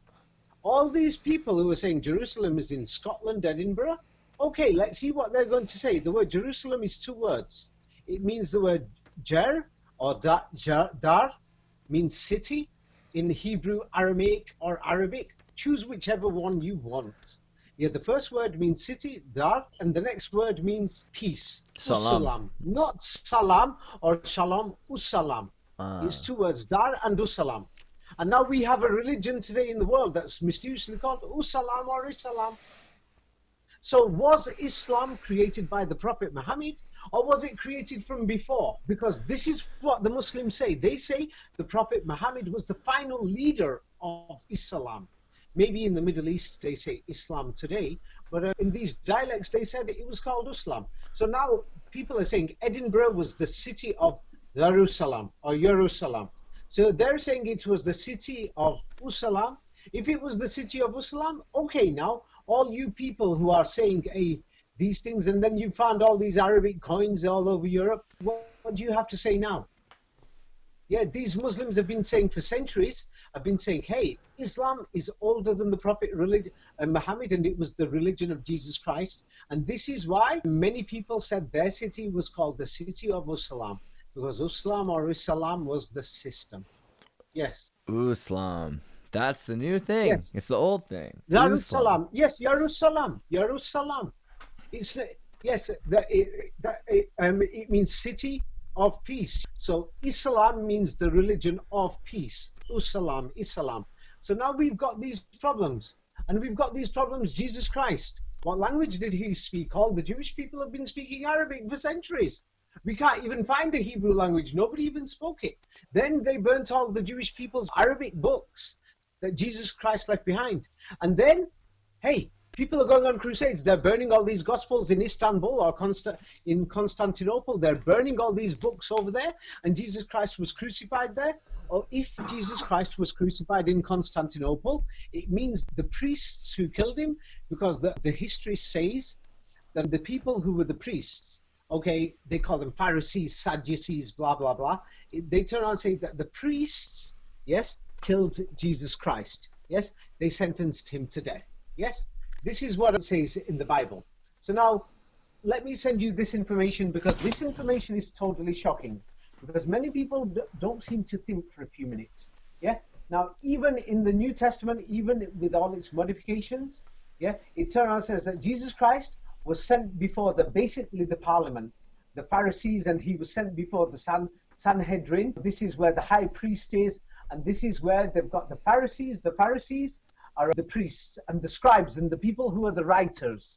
Yes? And then it says that the Sadducees are there, and they're the rich guys, all the families of the priests, etc., and everything, the businessmen. Yes? Yes, so Jesus Christ was sent before the ruling people of Jerusalem, or the ruling people of Constantinople. Yes? Have you got that? So what do the Pharisees mean? Yeah, I'm seeing this. So it says the Pharisees were the forerunners of the rabbis. It's like saying today, I could say, hey, it's the Democrats and the Republicans and the House of Congress, etc. Okay, so the Sadducees they were a powerful group. Okay. Yeah, it's the ruling governing body of Jerusalem, of Istanbul. So now it's basically these people, the priests and the ruling families. Gotcha.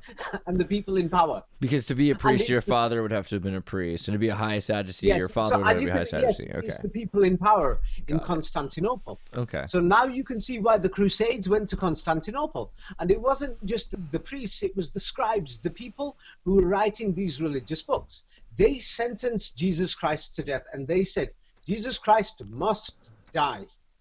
And then they announced, these priests, yeah, as I've sent you photographs, in Constantinople, it was the Orthodox Church, the priests, etc. They announced, we've killed Jesus Christ. Christ is dead. You no longer will need to follow the old law of Moses. You must follow the new law, the New Testament. Now we are going to build the new world order. This was the beginning of the new world order. Do you see what this is? Now my book explains this deeper. I'm giving basic information here. The full information's in my book called Jesus Christ, Skull and Bones, and the Last Crusade. Yes? Now some people will say, hey, I don't understand this information. It's not enough. Yeah, if you want to say these things and if you're going to say these comments, read everything before you comment. Okay? Yes. Now the thing is, what people don't know is that let's have a look at what they called Constantinople. They called Constantinople the Byzantine Empire. Yes. Yeah. So what's up with that? Yes. So now we've got a problem with this Byzantine Empire. Really? Okay. Now this is because nobody ever checks. Seems like they're going to say Istanbul is the second Jerusalem or the Eastern Jerusalem. Now let's look at, did the Byzantine Empire even exist? Now this is very shocking. Yes. Now have a look. Here, look at these historians. They can't make their mind up. One minute they called Istanbul the second Jerusalem. Now they're calling it the second Rome or the Eastern Rome. Right. I've just said, yes. Yeah. You see, they'll put these things to make people ridiculous and crazy. Then they'll say the city was called Byzantium. I like this one you pulled up. It says the term Byzantine was invented by German historian Hieronymus Wolff in 1557. So that's pretty. That's pretty telling, because that means Mehmet was the Caesar at this time. So maybe it's kind of like a fake government, because they're like, we're ignoring the real Mehmet Caesar. Yes. So now we've got now when people read this, they're not imagining it. Now, can you imagine this now? Who was this Hieronymus Wolff guy? He made up the name. Can you imagine now? I can change history books. In 1,000 years' time, I can turn around and say, it was called the United States of China. And Washington, D.C. was the capital of the United States of China. I could change the name. So he created a new name called Byzantine. Yes? And nobody used that word until 200 years ago. Yeah, then it says it's not even popularized until the 18th century by French scholars. So, yes. Yeah, whatever. And why did they do that? Yeah, why did they do that? Yes. Now, this is the strange thing. Now the thing is, yes, let's have a look at this carefully. Yes, the Renaissance mysteriously started at the same time that the Caesar called Sultan Mehmet or Muhammad, yes, or the Last Crusade, took over Istanbul and they got rid of the church. Yes, and at that time, mysteriously, about 100 Greek manuscripts of the Bible. Yes, the Crusaders were burning these Greek manuscripts. Yes. They're burning the churches. Yes. It's because the church said Christ is dead. If they believed the official story, then they won't burn these gospels. They were burning these gospels because they didn't believe it. Same like the protesters, are burning September the 11th official story. We don't believe it. Same like the protesters were burning masks. They didn't believe coronavirus existed. There were so many protests. You could find all the videos on YouTube. People refusing to wear masks because they refused to believe the official story. So the truth is, for centuries, people had crusades because they came back to fight the church because they didn't believe. And the crusades mysteriously ended. When did they end? When this Caesar Muhammad, invaded with the Russians and the Germans and all these other people. They turned around and said, because they've changed the history and said he kidnapped children from the Balkans, from Germanic and Russians and Slavs, and he forced them into his army. Yes? But the truth is, it was actually the people fighting against the church. Now, the worst thing is, they're turning around and saying it's called Byzantium. But actually, it wasn't called Byzantium. This empire was actually called the Roman Empire. Can you imagine if I changed the name if I turn around and say the name of America was called China and I changed names? I can't do that. They've just changed the names. Now, the strange thing is, people can check this themselves. Now, the people in power, now, this is why I sent you a photograph of the Vatican before. Now, the people who were the priests of the churches, who claimed that they just killed Jesus Christ, and they wrote these Gospels, the Crusaders were killing them, and they were burning all these churches. Now, when Constantinople was taken by the Caesar Muhammad, do you know what happened? Those people ran away with their Gospels, and they ran to Italy. Yes, and they ran to Rome around the 14th, 15th century. Refugees, okay. This is why they set up the Vatican. The history of the Orthodox Church is alive. So it's the Turkish Taiwan. What is this then? So the Vatican is an escape from the power of... From Constantinople, yes. Wow. And they're pretending that we're Catholic and they were Orthodox. And that they're the most important... And everywhere else isn't as important as them, that they're the only ones who have the say on things. That makes a lot more sense. They're upset. Yes. So now they're upset. So what are they going to do? They're going to make plans for a new world order. Yes. And so you can't understand the new world order without studying this on Muhammad, believe it or not. So now the thing is, what's even worse is, so these people call themselves the Roman Empire. Now the strange thing is, what most people don't know is, what do you call it? Yes, let me send you the thing is, mysteriously, when these people ran away from Constantinople and they arrived in Italy and they went to Rome, look at what they suddenly did in Rome.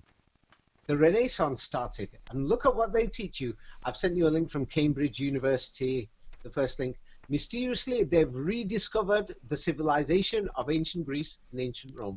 So they had some world fairs, basically, and they were like, But look at wait a this minute. lost culture that we need to It's like, re-establish. can you imagine right now, I'm going to turn around and say, I've just rediscovered the ancient history of the planet Pluto that's been lost for 1,000 years. The people of America, yes, they came from the planet Pluto. Can you imagine if I mysteriously start saying this? Yeah.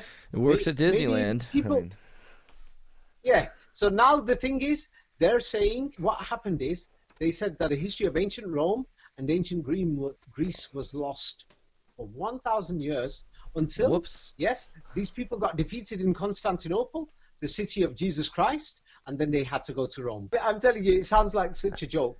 Yes. And luckily, it was just buried. Right? It was just buried and it was in perfect condition, and that's how they were able to just find it. What was buried? I'm just saying, What was like, buried? what is this? Yeah, this is a ridiculous narrative. Yeah, and as you said, they spoke Etruscan there, and Etruscan, yeah, it was actually Latin backwards. Yes. Yeah, and so in other words, from left to versus right to left, yeah, and the Etruscans like Arabic. called themselves the Rashi people.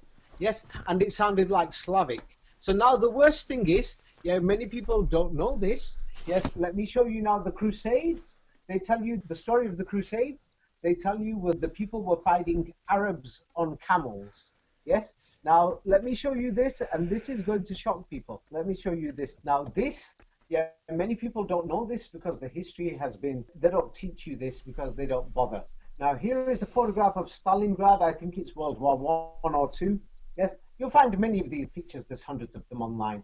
Yeah, many people. This will actually shock you as well. Yes. Now, because in the modern day, Europe's modern now, so people don't bother to use horses anymore. Now, here is a picture of the Battle of Stalingrad. And what do you see in this picture, Andreas? This will make you actually start laughing. What do you see? Camels in the Battle of Stalingrad. Okay. Yes, camels were common in Northern Europe, Germany, Poland, Russia. They were using them in World War II. Hundreds of them, thousands. My God. Can you believe this? And so now the thing is, so these camels that they were fighting, people with camels were fighting in the Crusades, were actually Russians and Germans. Now, another thing is, what they don't tell you is this. Now, this is the most scariest thing. Yes? What people don't tell you is that the Russians are using Arabic, the Germans are using Arabic, the Slavs are using Arabic.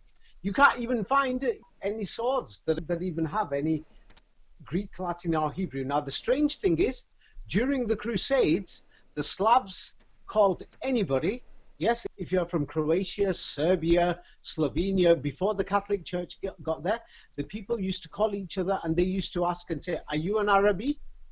If you was an Arab, it meant you were a servant of God. It had nothing to do with the word race.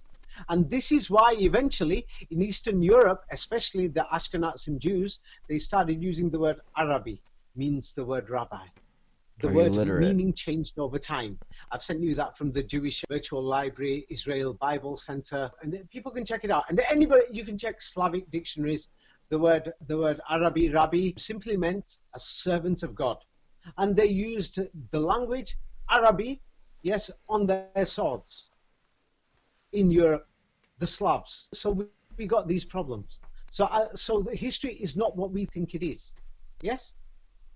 Wow. Is this very shocking to you now? It makes, the thing is, there's so many things that tie it together, right? Like so in the Crusades, Scotland, when they were fighting the Arabs on camels, they were fighting the servants of God. The name Germans and Slavs. The name Campbell in Scotland is from camel, and in Croatian, you've got Bosnia-Herzegovina, you have Muslims, and so this actually, the weird thing is it just makes way more sense than the narrative does to explain why the world is the way it is today.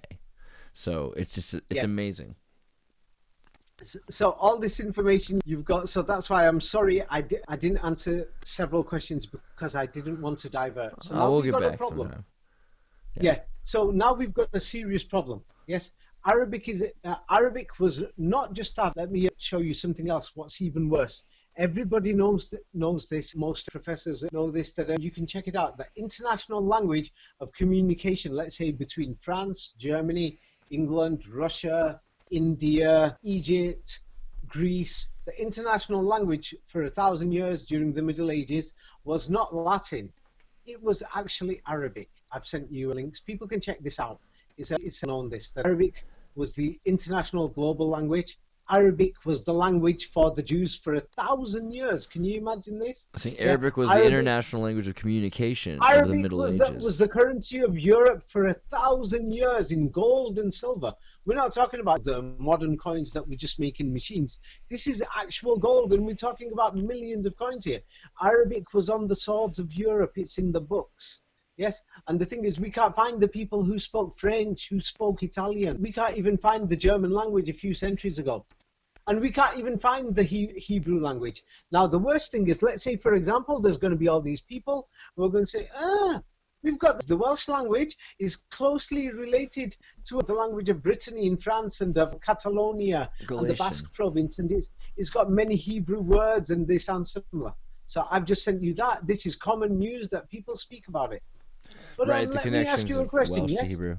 How can the Welsh language, like for example, the word good morning is in the American language, it's in the English language, it's in the Australian language, yes?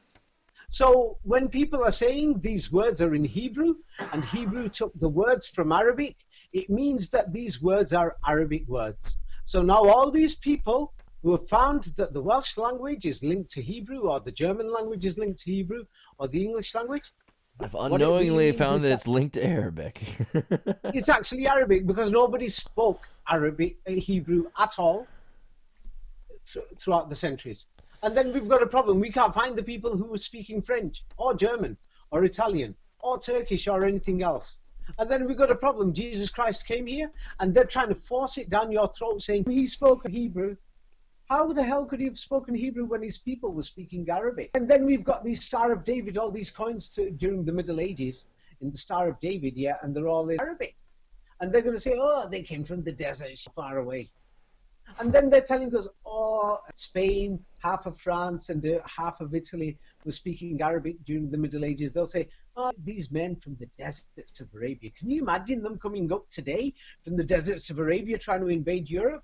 Get real, on their camels, or from the deserts of Afghanistan, Uzbekistan, sending hundreds of millions of coins in gold and silver. It just sounds ridiculous. Yes, and then 80% of the coins that are found in large amounts are actually found in Europe. And they're telling us it's not European. It's crazy. I rest my case. It's crazy. I rest my case. Yeah. Now, I mean, there's plenty of evidence to corroborate that. I was just going to say also... it's in my new book, The Last Crusade. And it's in my other books, because The Last Crusade is actually a part of a series of books. It's in my book, Jesus Christ, and it's in the book, The Last Crusade. Yeah, I'll send you links to that. So the thing is now, we've got these serious problems, Andreas. The thing is, can you imagine I come to the United States, and then I tell everybody, no, this was the United States of China. And then people say, hey, what about these dollars that are over here? I'll say, oh, no, they were imported from Australia. And then you say, but there was hundreds and millions of them. The majority of them were over here. I'll say, but still, they were imported. And then you say, they don't have no Chinese writing on. They've all got English writing on. I'll say, no, the people spoke Chinese in the United States of China. You'll know I'm lying. The evidence is there. And then imagine you say, we found all these guns. The American army went to Vietnam, they went to Iraq, it's got English writing on. And I'll say, it was decoration. Oh, they borrowed the guns. Yes, it was the United States of China.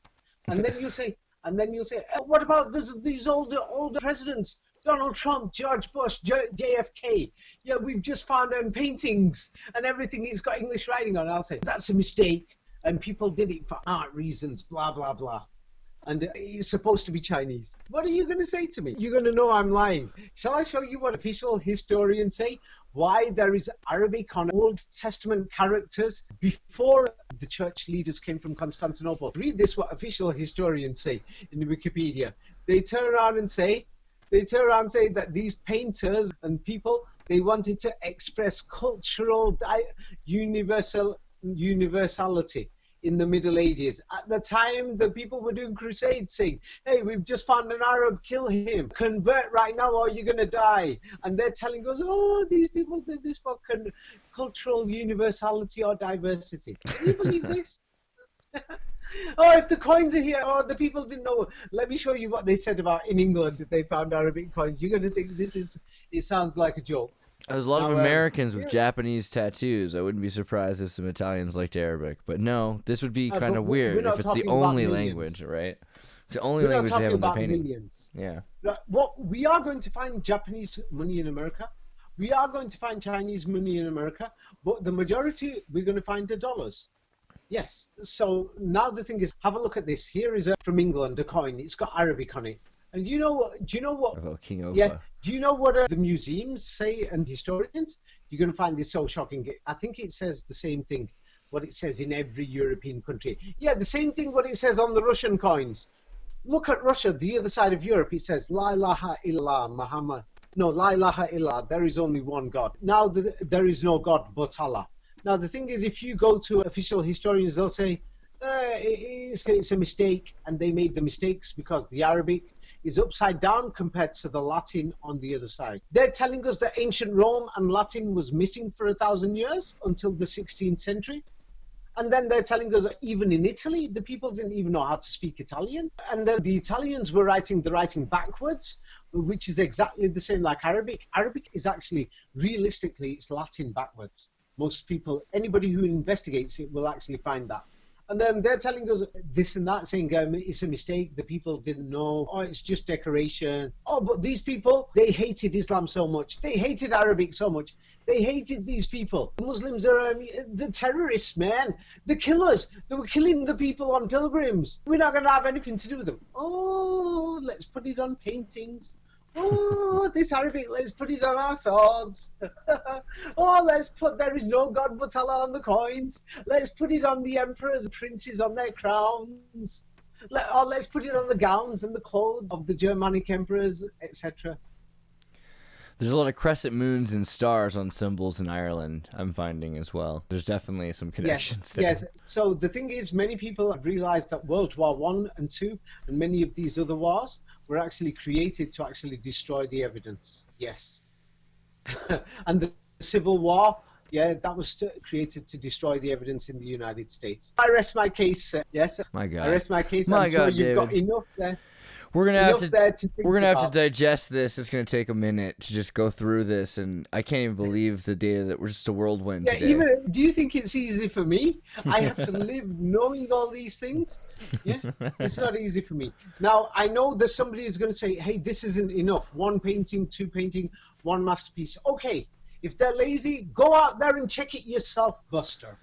Or the information's in my books, or if not in mine, in the books of Professor Anatoly Fomenko. He's even pointed these things out, and many other researchers have. Yeah, please don't make a judgment halfway. Yes, study it all, and then you'll find the same history. They're telling us these bishops of France, etc., they mysteriously had Arabic on. Oh, the Bible was in Hebrew. Really? Yeah, but we burnt all the Jewish Bibles. Yeah, we burnt them in Inquisitions for a few hundred years. But Hebrew is the original language. Really? How many Jews spoke Hebrew? Nobody until the 20th century. Sorry. But we're telling you the Bibles were originally in Hebrew. But nobody spoke that language. Oh, Hebrew? Sorry, all the words are Arabic, actually. Shh, don't tell anybody. We've just changed the style of the handwriting, given it a new alphabet. We've changed the pronunciation, added new words, and totally created a new language. Nobody's going to figure it out. Apart from people who study it, no one's going to know this. The world's lazy. People believed in the Gospels. They believed in the official history of the Twin Towers. They believed coronavirus. Yes. In the same way, they believe the crucifixion now, because they're believing the official story. But then we've got the Muslims on the other side of the world, and you open up their Quran. The Quran tells you all this and says, hey, go out there, you're going to find this evidence. Go out there, you'll know that they're telling lies. These people, they told lies. And they're doing this because they've got their plans and their plots, because they want to dominate the world. And if you look at it, you'll find that the New World Order, all the contracts were signed. Let me show you this before we go, because it's shocking that around the time that these official Greek New Testaments came out, yeah, they made all these contracts, yes, and they made all these contracts to divide the world, to form the New World Order, the New Testament, blah, blah, blah. Yes?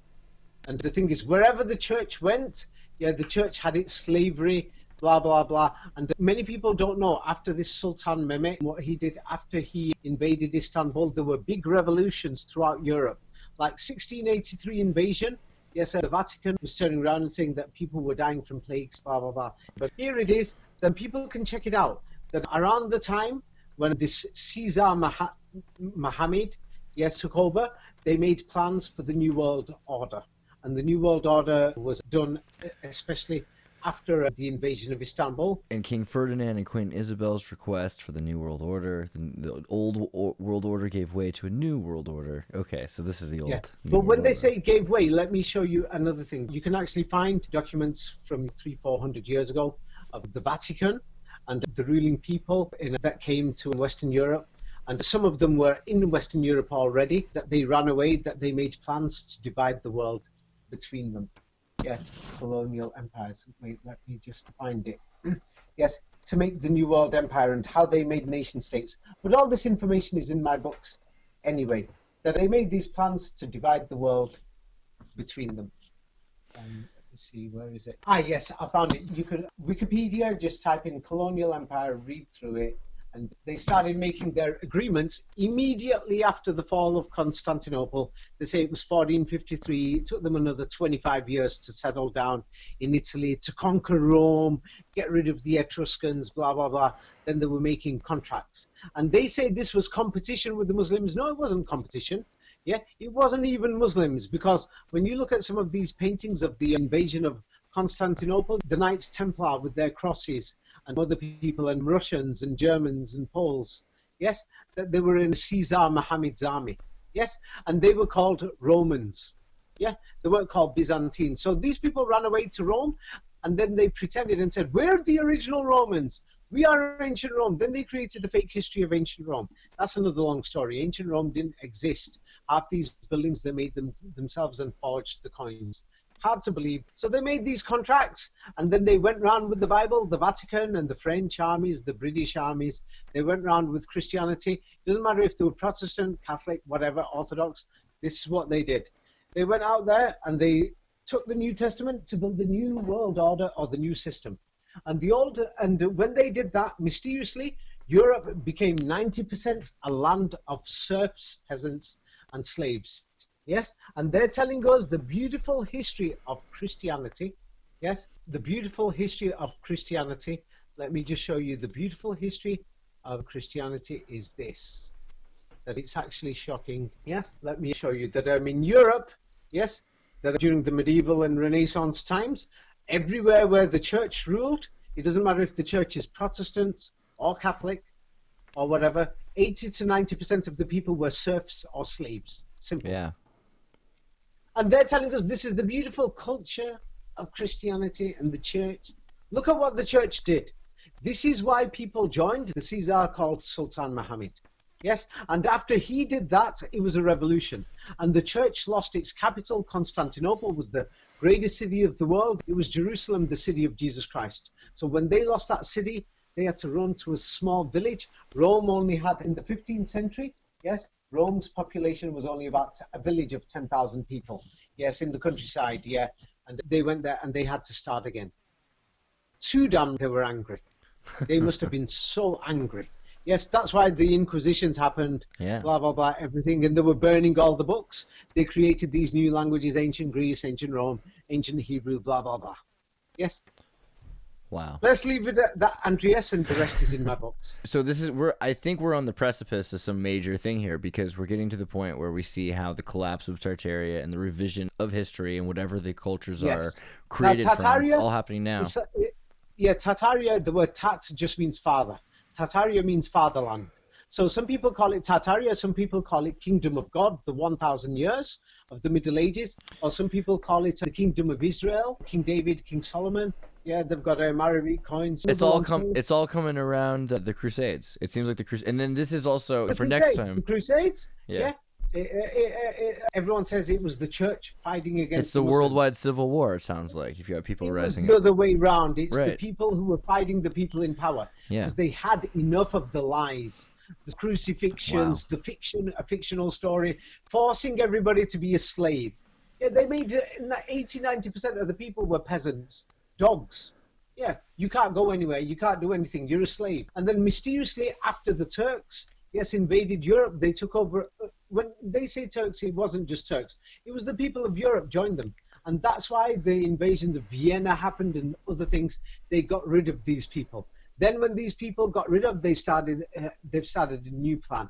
And now they've still not taken control. They want control again like last time, a new world order. And when the people were going to Constantinople, they were going from church to church. It was like Disneyland. They were paying for tickets to heaven. This is what the church was doing. It was actually church law. You cannot go to heaven without, yes, this is the sort of garbage they made up. Whereas the Quran itself says that anybody who does good things is going to get their rewards with God, and they've got nothing to fear when they die.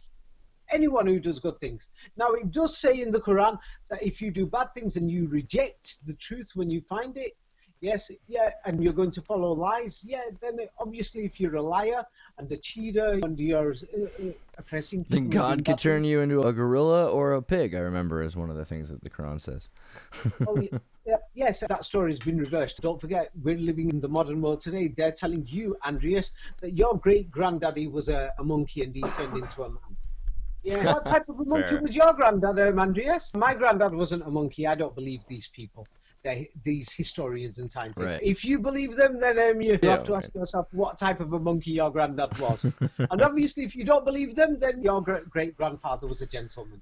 Yeah, yes. Or at least a bonobo. Okay, but next time we're gonna cover all this. We're talking about the Crusades. Yeah, that's right. And we'll get into the Alawites. It's okay. I want to, because the Alawites seem interesting. We're talking about the Alawans and this idea of the more militant version of Islam that becomes Islam. Now we're getting into this idea of what happened to Islam. Why is there a violent strain? Why does the Alawite have the sword as their symbol? And that's all good stuff to find out. The violent people in Islam, they're called jihadis. And this is why they made the drama or the comics and the movies called Star Wars, The Knights of Jedi. They were good people that became bad. Because that's why if you go and check all these guns in the Middle East of these Muslim crazy guys, they get their guns from America. They're financed by America and Russia. Everyone knows this. So they were originally good a few centuries ago. So the story of Star Wars is even based on the story. And Sith is Satan. These are long stories. Yeah. Let's leave it at that for today. David, it's amazing. Thanks so much for being here.